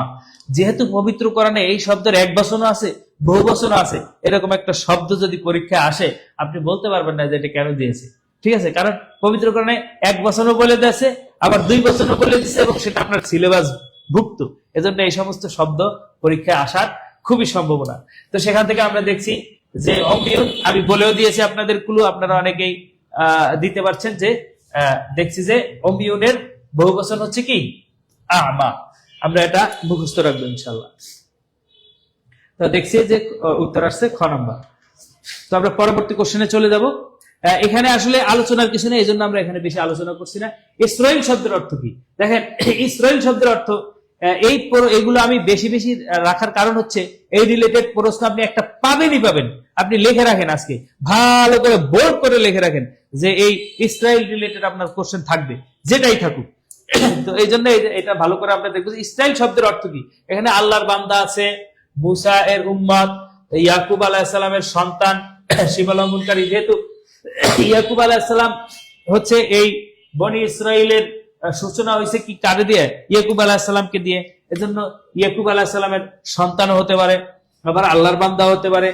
এই দুইটা আমরা মুসা আলাইহিস সালামের উম্মত যেহেতু বনি ইসরাইল ছিল সেটাও হতে পারে। তা আমরা দেখি যে এই অপশনটা বাদ। আমরা পরীক্ষার সময় এইভাবে সম্ভাবনাময় নিব, আগে যেটা সম্ভাবনার বাইরে ওরা বাদ দিয়ে দিব। বাদ দেওয়ার পরে এরপরে দেখবো যে আসলে এই 3টার মধ্যে কি হয়, এখানে কি চেয়েছে প্রশ্নটা আমরা দেখবো। অনেকে কিন্তু খ দিয়েছেন, হ্যাঁ, আবার অনেকে গ দিয়েছেন। হ্যাঁ, তো এখানে আমরা আগে দেখবো যে আপনার প্রশ্নে কি চেয়েছে। ঠিক আছে, আপনি যদি মুসা আলাইহিস সালামের উম্মত দেন তাও তো সঠিক, আপনি যদি ইয়াকুব আলাইহিস সালামের সন্তান দেন তাও সঠিক। তো আপনি আল্লাহর বান্দা কেন হবে এখানে উত্তর? কারণ হচ্ছে ইসরাইলের শাব্দিক অর্থ চেয়েছে, এর ভাব অর্থ কিন্তু চায় নাই যে ইসরাইল কাকে বলে বা ইসরাইল কে, এটা চায় নাই, শাব্দিক অর্থ চেয়েছে। যেমন আমার নাম নেয়ামতুল্লাহ, এই নেয়ামতুল্লাহর শাব্দিক অর্থ হচ্ছে আল্লাহর অনুগ্রহ।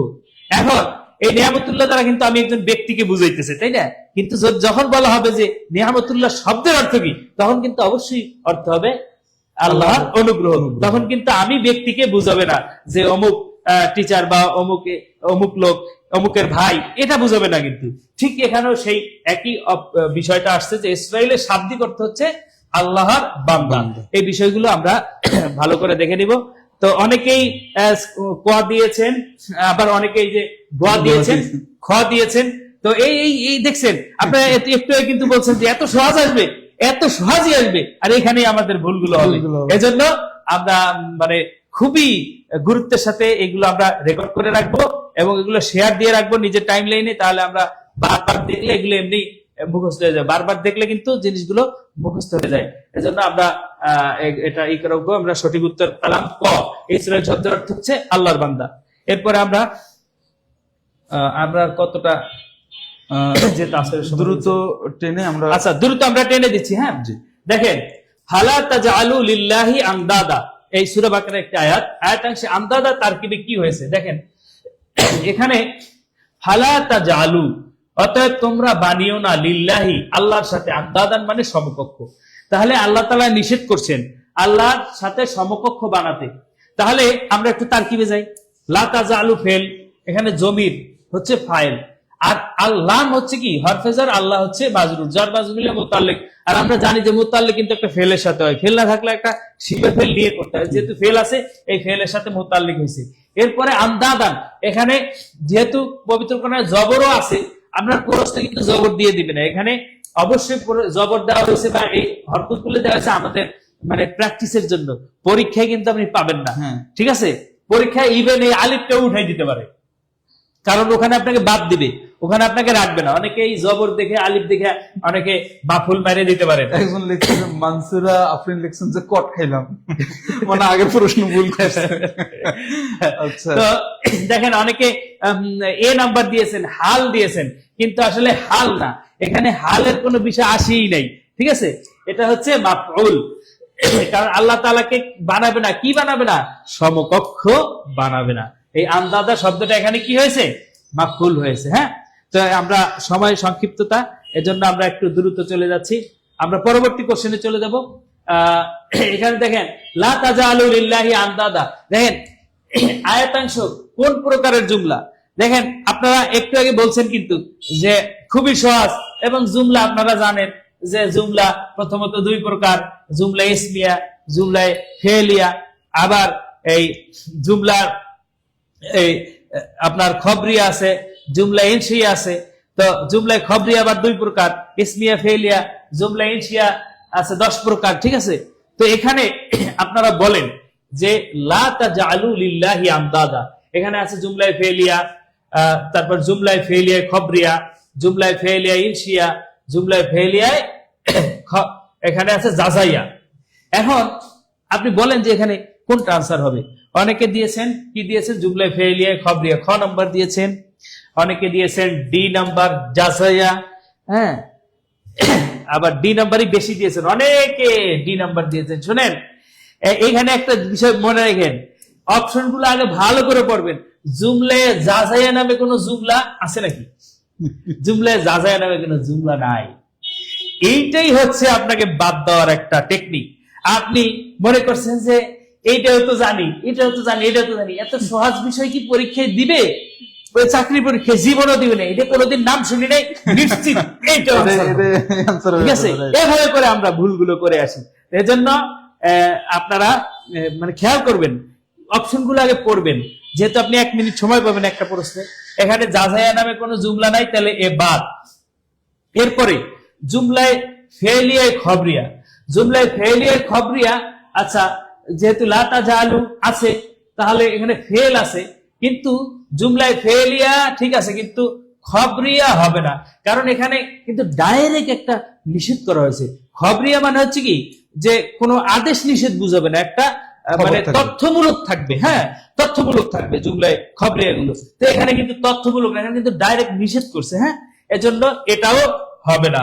আবার শুধু জুমলায় ফেলিয়া হওয়ার কোনো সম্ভাবনা নাই, কারণ হচ্ছে শুধু জুমলায় ফেলিয়া যদি আপনি দেন, যেহেতু অন্য অপশন আছে, অনেকে জুমলায় ফেলিয়া মারবে। ঠিক আছে, ওই যে দেখেন এই যে কে জানে এক ভাই ক দিয়েছে, মানে ফেল দিয়ে শুরু হয়েছে, ফেল দিয়ে শুরু হয়েছে, ফেল মেরে দিয়েছে। কিন্তু ওই জুমলায় ফেলিয়ারও যে স্পেসিফিক বিষয়টা আপনার অপশনে আছে, ওই জিনিসটা আপনাকে খেয়াল করতে হবে। দেখেন গ নম্বরে আছে জুমলায় ফেলিয়া ইনশা, এবং এইটাই উত্তর হবে, কারণ আমরা জানি যে জুমলা ইনশা 10 প্রকার, আমর নাহি, ইস্তেফহাম, কসম, তাআজ্জুব, উকুদ, নিদা, এই যে 10টা প্রকার আছে, এর ভিতরে প্রথম 2টা আমর, এরপরে নাহি, এইটা কিন্তু নাহি, অর্থাৎ লা তাজালু, এটা জমা মুযাক্কার হাজরের সিগা, নাহি হাজর মারুফ। তাহলে যেহেতু ফেলে নাহি দিয়ে শুরু হয়েছে, সুতরাং এটা কি জুমলায় ইনশিয়া। এইভাবে করে যদি আপনি বিশ্লেষণ করে পড়তে পারেন, চাকরি আপনার জন্য অবশ্যই অবশ্যই, আর কেউ চাকরি পাবেন, আপনি পাবেন। এইবার একটু শুনি কারা কারা কট খাইলেন। কট খাওয়া ব্যক্তিদেরকে একটু দেখতে চাই। না থাক, লজ্জার জিনিস না জানাই ভালো হবে। আমরা এখানে দেখতে চাই না, তাহলে উত্তর গ নাম্বার। আচ্ছা, পরেরটায় যাই। পরেরটায় আছে কি? ধন্যবাদ। এখানে একটা একেবারে সহজ, দেখেন কাফিরুন শব্দে এটা আসলে মূলত ছিল কোন প্রকার জমা। হ্যাঁ, কোন প্রকার জমা। দেখেন আপনারা বলেন এবার যে কাফিরুন, এইরকম অনেক শব্দ আছে, মুসলিমুনা, কাফিরুনা, মুমিনুনা, মুসলিহুনা, হাজারো শব্দ পাবেন পবিত্র কোরআনে আছে, এবং এই শব্দগুলো আপনার পরীক্ষায় আসবে। এখন সমস্যা হচ্ছে আপনি পারবেন কি পারবেন না, সেইটা আপনাকে এখান থেকে শিখতে হবে। আপনি যদি এখান থেকে শিখেন তাহলে পারবেন, আর যদি না শিখেন তাহলে কিন্তু ওই আন্দাজে দিয়ে পরে যে এক আপুর মতো কিন্তু কট খাবেন, কট খাইলে কিন্তু আর চাকরি হবে না। তো যাক, আমরা চলে যাই অপশনে। ক নম্বরে আছে জমায় সালেম, খ নম্বরে আছে জমায় মুকাসসার, গ নম্বরে আছে জমায় কিল্লাত, ঘ নম্বরে আছে জমায় তাকসির। হ্যাঁ, তো অনেক ভাই দিয়েছেন কি যে ক নম্বর জমায় সালেম। আর কেউ কিছু বলবেন? আচ্ছা, আমাদের সময় কম, আমরা চলে যাই। দেখেন, এই জমাগুলো আপনারা একটু নাহুগুলো দেখবেন, দেখলেই আপনারা মানে বুঝতে পারবেন যে কাফিরুন এইটা হচ্ছে যে সমস্ত জমার মধ্যে ওয়াহেদের ভিত্তি ঠিক থাকে। যেমন এই কাফেরের ওয়াহেদ ছিল হচ্ছে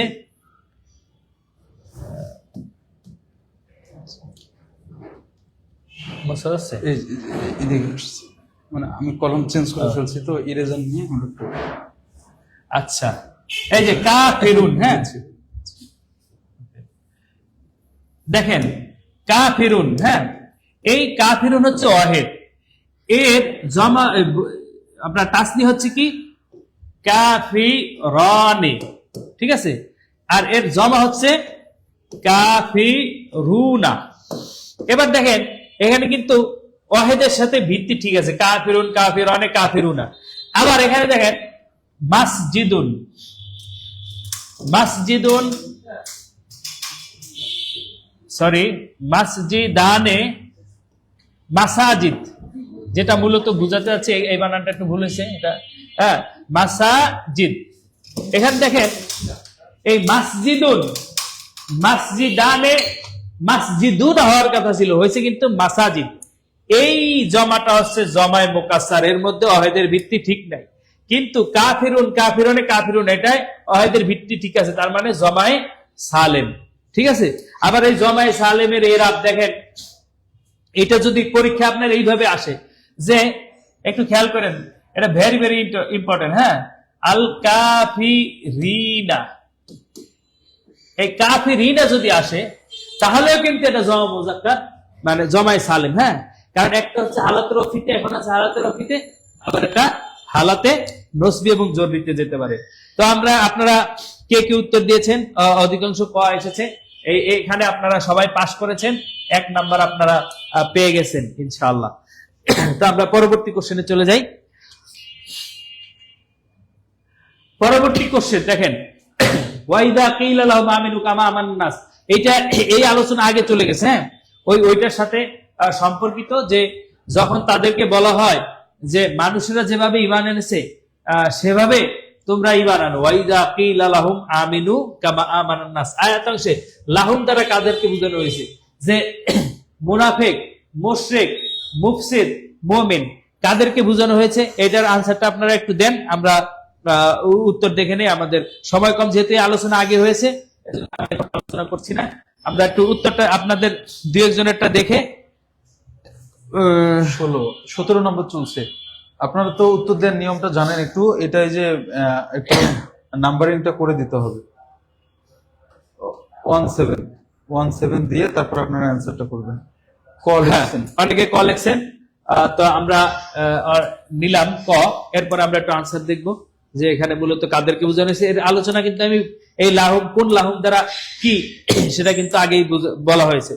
দেখেন যারা ক দিয়েছেন তারা কিন্তু এখানে মাইনাস খেয়েছেন, হ্যাঁ এবং পরীক্ষায় এই সব প্রশ্ন আসবে, এই কনফিউজিং গুলো আসবে, হ্যাঁ। এখন দেখেন কি জন্য এখানে আপনার উত্তরটা ভুলেছে, একটু একটু বুঝলে, একটু বললে আপনি বুঝবেন।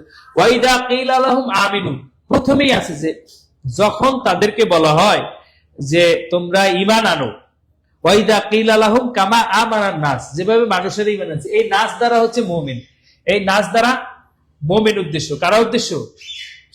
হ্যাঁ এই যে নাস দ্বারা উদ্দেশ্য, যে ওয়াইদা কিলা লাহুম আমিনু, এই যে লাহুম, এই লাহুম দ্বারা মুমিনদেরকে বলছে যে ওয়াইদা কিলা লাহুম আমিনু কামা আমানান নাস। সরি, এখানে আমাদের এই উত্তরটা কিন্তু ভুল আছে, বুঝছেন? আপনারা যারা 1 নাম্বার দিয়েছেন তাদেরটাই হয়েছে, কারণ এখানে মূলত মুনাফিকদেরকে বোঝানো হয়েছে। এখানে যদি নাস থাকতো, হ্যাঁ এখানে নাস থাকলে উত্তর হতো মুমিন। কারণ মুমিনদের বিষয় মানে মুনাফিকদের প্রথমে বলছে যে তারা যেভাবে মানুষেরা যেভাবে ঈমান আনছে তোমরা সেভাবে ঈমান আনো। তো এজন্য এখানে আমরা প্রথম উত্তরটি আমরা নিয়ে নিচ্ছি যে গ নাম্বার। এরপরে মুনাফিকরা উত্তর দিচ্ছে যে ক্বালু আনুমিনু কামা আমানা সুফাহা। এই যে অনেকে বলতে পারেন যে এখানে আমরা বুঝবো কিভাবে যে কারা মুনাফিক কাদেরকে মুমিন? এটা হলো পরের অংশ, যদি আমি জানি তাহলে এটার উত্তর দিতে পারবো। তখন কিন্তু এই মুনাফিকরা আনসার করছে যে ক্বালু আনুমিনু কামা আমানা সুফাহা, যেভাবে বোকারা ঈমান এনেছে। তো আমরা দেখলাম যে এখানে এই লাহুম দ্বারা হচ্ছে মুনাফিকদেরকে উদ্দেশ্য করা হয়েছে। তো যারা ক নাম্বার উত্তর দিয়েছেন তাদেরটাই সঠিক হয়েছে, আমাদের এই গ নাম্বার এই অপশনটা ভুল আছে। হ্যাঁ, ধন্যবাদ। এখানে দেখেন আমরা আর দুটো প্রশ্ন সলভ করে আপাতত হ্যাঁ, নামাজের আমরা আর দুইটা প্রশ্ন সলভ করব। এখানে ওই যে আগেরটাই মানে ওই আয়াতেরই অংশ, ওয়াইজা কিলা লাহু আমিনু কামা আমানান নাস, আয়াতের অংশ নাস দ্বারা কাদেরকে বোঝানো হয়েছে এটা পারবেন, এটার উত্তর একটু আগে চলে গেছে। হ্যাঁ, এখানে আপনারা বলেন যে মুনাফিক, কুরাইশ, সাহাবী, নবী কারা হবে? এইটার উত্তর যদি আপনি না পারেন তাহলে আপনি কিন্তু মানে চাকরি পাবেন না, কারণ এই একটু আগে এর আলোচনা হয়েছে। হ্যাঁ, 18 নম্বর। 18 নম্বরের কি উত্তর হবে একটু বলে দেন দ্রুত। হ্যাঁ, 18 নম্বর একজনই লিখছে ঘ, নবী সাল্লাল্লাহু আলাইহি সাল্লাম যেভাবে ঈমান আনছে। আচ্ছা গেল। এরপরে 18 একজনে লিখছেন ক, মুনাফিকরা যেভাবে ঈমান আনছে সেইভাবে। মুনাফিকরা তো আসলে ঈমান নাই, তাহলে আচ্ছা আমরা বলে দিচ্ছি। দেখেন, ওয়াইদা কিলা লাহুম আমিনু কামা আমানান নাস, মানে তাদেরকে যখন বলা হয়, মানে মুনাফিকদেরকে যখন বলা হয় মানুষরা যেভাবে ঈমান আনছে, অর্থাৎ সাহাবীরা যেভাবে ঈমান আনছে ওইভাবে তোমরা ঈমান আনো। মুনাফিকদেরকে বলছে যে সাহাবীরা যেভাবে ঈমান আনছে সেইভাবে তোমরা ঈমান আনো। অথবা এখানে অপশনে যদি মুমিন থাকতো, হ্যাঁ মুমিন থাকলে আপনি মুমিনেও টিক দিতে পারতেন, যেহেতু মুমিন নাই এখানে সাহাবী। ঠিক আছে, এখানে সঠিক উত্তর গ। এইটা আপনারা এই যে এক ভাই লিখছেন গ, ধন্যবাদ, আপনি এখানে 1 নাম্বার পেয়ে গেছেন। আমরা আর দুইটা প্রশ্ন দেখবো, দুইটা প্রশ্নের পরে আমাদের আজকের এখানে ক্লাস শেষ হবে। মাহে রমজান 19 নম্বর, ওয়া ইন্নাহা লাকাবীরাতুন ইল্লা আলাল খাশিন। আয়াতাংশে কোন ইবাদতকে কঠিন বলা হয়েছে? দেখেন সূরা বাকারা থেকে কিন্তু, এবং সূরা বাকারার শুরুর দিক দিয়ে এসব পরীক্ষা আসে। আপনারা বললেন না যে এই ধরনের সহজ প্রশ্ন আসবে, এখন আপনি বলেন যে এই যে আয়াতে বলছে যে ওয়া ইন্নাহা লাকাবীরাতুন ইল্লা আলাল খাশিন, এটা ভীতি যারা খসে খুশু, মানে যারা ভীত সন্ত্রস্ত আল্লাহর মুমিন বান্দা তারা ছাড়া এইটা অনেক মানে কঠিন। এই যে কঠিন বলছে কোন ইবাদতকে? সালাতকে না সবরকে, যাকাতকে না সওমকে? এই আয়াতের পূর্বের অংশ হচ্ছে ওয়াস্তাইনু বিসসবরি ওয়াসসালাহ, ওয়াস্তাইনু বিসসবরি ওয়াসসালাহ, মানে তোমরা আল্লাহ তাআলার কাছে ধৈর্য এবং সালাত দিয়ে তোমরা হচ্ছে আল্লাহর কাছে সাহায্য চাও। দেখেন এখানে একটা হচ্ছে কি সবর, আরেকটা হচ্ছে সালাত। হ্যাঁ, দুইটা জিনিস বলছে যে ওয়াস্তাইনু বিসসবরি ওয়াসসালাত, দুইটা জিনিস বলার পরে আল্লাহ তাআলা একটা নিয়ে আসছে যে ওয়া ইন্নাহা লাকাবীরাতুন, যে নিশ্চয়ই এটা হচ্ছে কঠিন। এই হা যেহেতু মুয়ান্নাস, এই সালাতটাও কি মুয়ান্নাস, এজন্য সব থেকে কঠিন ইবাদত হচ্ছে কি সালাত। ঠিক আছে, অনেকে ক দিয়েছেন, এর আগে অনেকে আমি দেখছি যে গ দিয়েছিলেন, যেহেতু রোজার মাস সাওম হতেই পারে। হ্যাঁ, কিন্তু এখানে উত্তর হবে কি সালাত। ঠিক আছে, এভাবে করে আপনারা পড়বেন, এভাবে বিশ্লেষণ করে করে পড়বেন, দেখবেন ইনশাআল্লাহ চাকরি আপনার জন্য অবধারিত হয়ে আছে। শুধু চেষ্টা করে শুধু নিয়ে নিলেই হবে ইনশাআল্লাহ। আমরা পরে আর এই লাস্ট কোশ্চেন, এইখানে আমরা এই লাস্ট কোশ্চেনটা সলভ করব। আমরা লাস্ট কোশ্চেনের আগে একটা কথা বলি, সেটা হচ্ছে যারা পরীক্ষা দিবেন মনোযোগ সহকারে, অসংখ্য মানুষ সেখানে ক্লাস করতেছেন, এটা কিন্তু লাস্ট প্রশ্ন। এরপরে যেটা আমরা তো যাবো, আমার প্রশ্নটা বের করি আগে, সেটা হচ্ছে সূরা বাকারার আল্লাহর নিকট সাহায্য চাওয়ার প্রথম মাধ্যম কোনটি? সওম ও সালাত, যাকাত ও সালাত, সালাত ও তাসবিহ, সালাত ও সবর।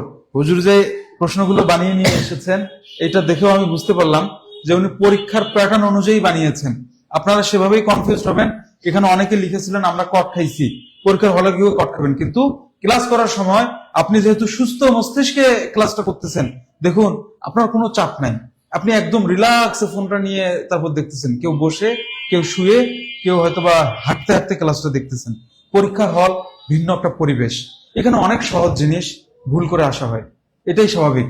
আপনার এমনও 10টা মতন বা 5টার মতো প্রশ্ন থাকবে যেটাতে আপনি ইচ্ছা করে ভুল করে দিয়ে আসবেন, ডিলেমা, উভয় সংকট তৈরি করে দিবে, এই না ওই, উত্তর দুটোর মধ্যে কোনটা হবে, এমন একটা পরিবেশ আপনাকে ক্রিয়েট করে দিবে। বুঝতে পেরেছেন? পরীক্ষার হলটাই এমন। এখানে যেহেতু আপনার টাইম ম্যানেজমেন্টটা মাথায় রাখতে হয়, আপনাকে ভালো মার্ক পাওয়ার বিষয়টা মাথায় রাখতে হয়, আপনাকে কাট মার্কের দিক বিবেচনা রেখে সর্বোচ্চ লেভেল মার্কটা পাওয়ার চিন্তা থাকতে হয়। ওইখানে আপনার মায়ের ছবি ভেসে ওঠে, আপনার বাবার ছবি ভেসে ওঠে। আমি যখন 18তম শিক্ষক নিবন্ধনে প্রিলিতে দিয়ে গেছিলাম, প্রিলি সেটা তো 3টা ফরম্যাটে হয়েছিল, পুরো পরীক্ষার সময় আমার আম্মা আব্বার কথা মনে পড়ছিল, যে আমি জীবনের দ্বিতীয় চাকরি পরীক্ষা দিতে এসেছি, এবং ওনারা, আমি যতক্ষণ পর্যন্ত পরীক্ষার হলে ছিলাম, আমার বাবা এবং মা উভয় তো রোজা ছিল, পাশাপাশি ওনারা নামাজ কালাম পড়ছিল। আমার মা নাকি আমাকে বলছিল যে তুমি যতক্ষণ পরীক্ষার হলে ছিলা ততক্ষণ আমি জায়নামাজে ছিলাম, আমি কোরআন শরীফ পড়েছি। আমি বিশ্বাস করি আমার পরীক্ষা আমার যোগ্যতার কারণে হয় না, আমার মায়ের দেওয়ার কারণে হয়েছে, আমি এটা বিশ্বাস করি। তো পরীক্ষার হলটা একটা ডিফারেন্ট একটা পরিবেশ, ওইখানে আপনাকে অনেক কিছু বিবেচনা করে পরীক্ষা দিতে হবে, একটা সংকট তৈরি করে দেওয়া হবে। তো আপনারা যারা পরীক্ষার দিতে যাবেন, আপনারা এই প্রিপারেশনটাকে আরো স্মুথ করার জন্য আমাদের এই কোর্সগুলো লঞ্চ করা হয়েছে, সাবজেক্টিভ কোর্স, যে সাবজেক্টিভ কোর্সগুলো আপনি ভর্তি হতে পারেন, এবং পাশাপাশি আপনি চাইলে কিন্তু জেনারেল কোর্সটাতেও আমাদের নিতে পারেন। বাংলা, ইংরেজি, গণিত এবং সাধারণ জ্ঞান, এই 4টা বিষয়ের জন্য এক সেট বই যাবে ভর্তি হবার সাথে সাথে। এই বই থেকে ইনশাল্লাহ 90+ কমন পড়বেই, এটা নিয়ে কোনো শঙ্কা নেই। আপনারা যে যে পদে পরীক্ষা দিতে চান না কেন, আপনার এই জেনারেল পার্টটা কিন্তু সবার জন্যই থাকছে। আর পাশাপাশি যেটা সাবজেক্টিভ থাকছে, সেই সাবজেক্টিভটা নিয়ামতুল্লাহ হুজুর আছেন, সাইফুল ইসলাম হুজুর আছেন, আবু জাফর মোহাম্মদ সালেহ হুজুর আছেন, আমি আপনাদের খেদমতে হয়তো বা পিছন থেকে কিছু কাজ করবো, ব্যাক স্টেজের লোক তো আমি, ব্যাক স্টেজ থেকে যতটুকু আপনাদেরকে সাপোর্ট দেওয়া লাগে দিয়ে আমরা এই কোর্সটা করাবো। ইনশাল্লাহ আপনারা কামিয়াব হবেন, এটুকু আমরা প্রত্যাশা রাখতেই পারি। আর রমজান মাস উপলক্ষে আপনাদের সবার জন্য হুজুরের পক্ষ থেকেও দোয়া চাই, আপনারাও আমাদের জন্য দোয়া করবেন, যাতে আমরা সুস্থ মস্তিষ্কে, সুস্থ শরীরে, স্বাভাবিক থেকে আপনাদের জন্য কাজ করে যেতে পারি, আপনাদের জন্য খেদমত করে যেতে পারি। হুজুর একটু সবার জন্য দোয়া করে দেবেন। ধন্যবাদ। দেখেন, আপনাদের 20তম যে প্রশ্নটা, এই প্রশ্নটাই হচ্ছে দোয়া রিলেটেড, এবং এই প্রশ্নটাই হচ্ছে সাহায্য চাওয়া রিলেটেড। আপনি বুঝতে পারতেছেন যে কত, মানে আপনার ক্লাসটা কত চমৎকার, কি দিয়ে শেষ হচ্ছে, কোন মাস, কোন দিন, জুমার দিন, এবং পবিত্র রমজান মাস, এবং আল্লাহর কাছে কিভাবে সাহায্য চাইতে হবে, সেই কোশ্চেন দিয়ে আজকে আপনাদের ক্লাসটা কিন্তু শেষ হচ্ছে। এখনো পর্যন্ত যদি কেউ শেয়ার না দিয়ে থাকেন, আপনারা অবশ্যই শেয়ার দিয়ে দিবেন, কারণ এই ক্লাসটি আপনার জন্য যেমন ইম্পর্টেন্ট, আপনার বন্ধুর জন্য তেমন ইম্পর্টেন্ট। আর এটা হচ্ছে যে ইসলামের একটা মৌলিক যে বৈশিষ্ট্য মুসলমানের, তার মধ্যে একটা হচ্ছে কি, যে মা ইউহিব্বুল নাফসিহি ইউহিব্বুল আখিহি, যে নিজের জন্য যেটা ভালোবাসে ভাইয়ের জন্য সেটা পছন্দ। যেহেতু আমার ফ্রেন্ড লিস্টে অনেক চাকরি প্রত্যাশী ভাইয়েরা আছে, এজন্য আমরা আমাদের ভাইয়ের কল্যাণে আমরা এটাকে শেয়ার করে দিব ইনশাআল্লাহ।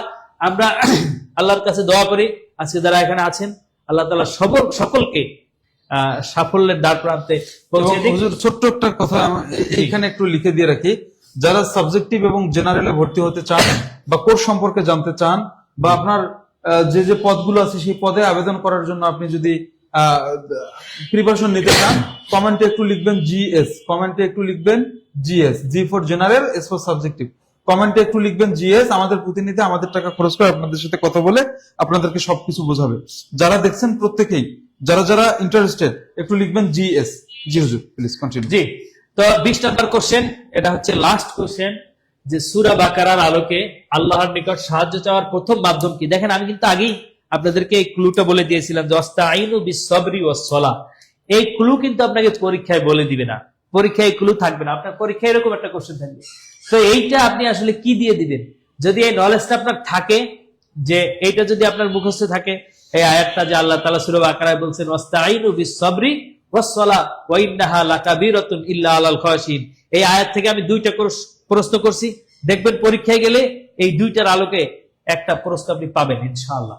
তো এখানে যেহেতু প্রথমে আছে হচ্ছে সাওম এবং সালাত, অনেকে রোজার মাস সাওম উত্তর দিতে পারেন। আমি কিছুক্ষণ আগে দেখেছি যে একজনে আপনার দিয়েছেন, গ নাম্বার উত্তর দিয়েছেন সালাত এবং তাসবিহ। যাকাত এবং সালাত আছে, কিন্তু উত্তর হবে কি সালাত এবং সবর এর মাধ্যমে আল্লাহর কাছে সাহায্য চাইতে হবে। তো আমাদেরকে ধৈর্য ধারণ করে লেখাপড়া করতে হবে, সাথে সাথে আমাদেরকে কি করতে হবে, সালাত সঠিকভাবে আদায় করে আল্লাহ রব্বুল আলমিনের কাছে সাহায্য চেতে হবে।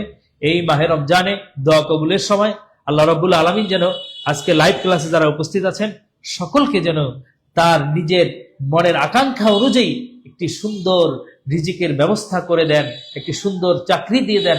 আল্লাহ তাআলা এই দোয়াকে কবুল করুক। সকলে আমরা আমিন বলি। ধন্যবাদ। আসসালামু আলাইকুম ওয়া রাহমাতুল্লাহি ওয়া বারাকাতুহু। আবার কোনো একদিন কোনো একটি বিষয় নিয়ে আপনাদের সাথে দেখা হবে ইনশাআল্লাহ। আসসালামু আলাইকুম ওয়া রাহমাতুল্লাহ। আর যারা দেখছেন, আমরা একটু আপনাদের জন্য যে যে প্রশ্নগুলো ওখানে থেকে গেছে ইনশাল্লাহ আমরা সামনে কখনো এই ক্লাসগুলো নেব। আর যারা দেখছেন আমাদের কিন্তু আচ্ছা, এখানে এক ভাই বলেছেন যে ক্লাসের কত থেকে কত আগে টপিক, তো আমরা আজকে সূরা বাকারার 1 থেকে 5ম রুকু আমরা শেষ করেছি। আগামী ক্লাসে যদি কোরআন ক্লাস এভাবে হয় নেই আমি, তাহলে আগামী ক্লাসে সূরা বাকারার 5ম থেকে 10ম রুকু মানে 5টা করে রুকু আমরা শেষ করব ইনশাআল্লাহ। তো এই আপনারা এই বিষয়ে পড়াশোনা করে আসবেন, তাহলে আমি যখন আপনাদেরকে এখানে টেস্ট গুলো নিব তখন আপনাদের এটা ভালো লাগবে, আপনারা আনসার করতে পারবেন। ধন্যবাদ ইনশাল্লাহ। এবং যারা মোটামুটি আর কি আমাদেরকে দেখছেন, এই যে দেখুন জেনারেল ফুল কোর্স এবং সাবজেক্টিভ কোর্স এটা পুরোটাই আছে 1450 টাকা, আর হলো 1099 টাকা, দুইটা মিলে হলো 2550 টাকা হয়। দেখুন যারা আমাদের এখানে আসেন সবাই অনেকে মাঝে মাঝে বলে যে এত কম টাকায় কেমনে। আমরা এটা করি সেবামূলক কাজের জন্য, অনেক ব্যাখ্যা অনেকদিন দিয়েছি, আজকে তেমন কোনো ব্যাখ্যা দিচ্ছি না যেহেতু সময় কম। এই 2550 টাকা হুজুর যেহেতু আসছে, হুজুরের সম্মানার্থে আপনাদেরকে 2300 টাকা দিয়ে দিচ্ছি, 2300 টাকায় দিয়ে দিচ্ছি এই দুটো কোর্স, সাবজেক্টিভ এবং জেনারেল। এখানে এক সেট বই পাবেন, এখানে একটা বই পাবেন, আর এখানে হলো 100টার মতন ক্লাস পাবেন, 120টার মতন হচ্ছে পরীক্ষা পাবেন, আর এখানে 30টার মতন ক্লাস পাবেন, 30টার মতো পরীক্ষা পাবেন। তা এখানে এক সেট বই, বাংলা, ইংরেজি, গণিত এবং সাধারণ জ্ঞান, যেটা দেখতে পাচ্ছেন আমার হাতের মধ্যে, আর হচ্ছে সাবজেক্টিভের জন্য একটা হ্যান্ড নোট, আমরা এটা পাঠিয়ে দেবো। সবার জন্য শুভকামনা, সবাই ভালো থাকবেন, সুস্থ থাকবেন। হুজুর তাহলে সবার জন্য একটু দোয়া করে দিয়েন। জি ইনশাআল্লাহ। আমরা দোয়া তো আগেই করছি, আমরা শেষের দোয়াটা পড়ি। সুবহানাকা আল্লাহুম্মা ওয়া বিহামদিকা আশহাদু আল্লা ইলাহা ইল্লা আনতা আস্তাগফিরুকা ওয়া আতুবু ইলাইক। আল্লাহ রাব্বুল আলামিন সবার এই চেষ্টা মুজাহাদাকে কবুল করুক এবং আমরা যেন সঠিক অর্থে চেষ্টা করতে পারি। আল্লাহ তাআলা বলছেন ওয়াল্লাযিনা জাহাদু ফিনা লানাহদিয়ান্নাহুম সুবুলানা, যে ব্যক্তি সঠিকভাবে চেষ্টা করতে পারবে আল্লাহ রাব্বুল আলামিন তাকে সুবুল, সাবিলুনের বহু বচন হচ্ছে সুবুল, মানে অনেক রাস্তা, সফলতার অনেক রাস্তা খুলে দিবেন, শুধু দরকার একটু চেষ্টা। এবং আমরা চাই আপনারা চেষ্টা করবেন, আমাদের সাথে থাকবেন, ইনশাআল্লাহ একটি সুন্দর ভবিষ্যৎ আপনাদের জন্য অপেক্ষা করছে। এই আশাবাদ ব্যক্ত করে আমরা আজকে শেষ করছি। আল্লাহ তাআলা আমাদেরকে কবুল করুক। আসসালামু আলাইকুম ওয়া রাহমাতুল্লাহি ওয়া বারাকাতুহু।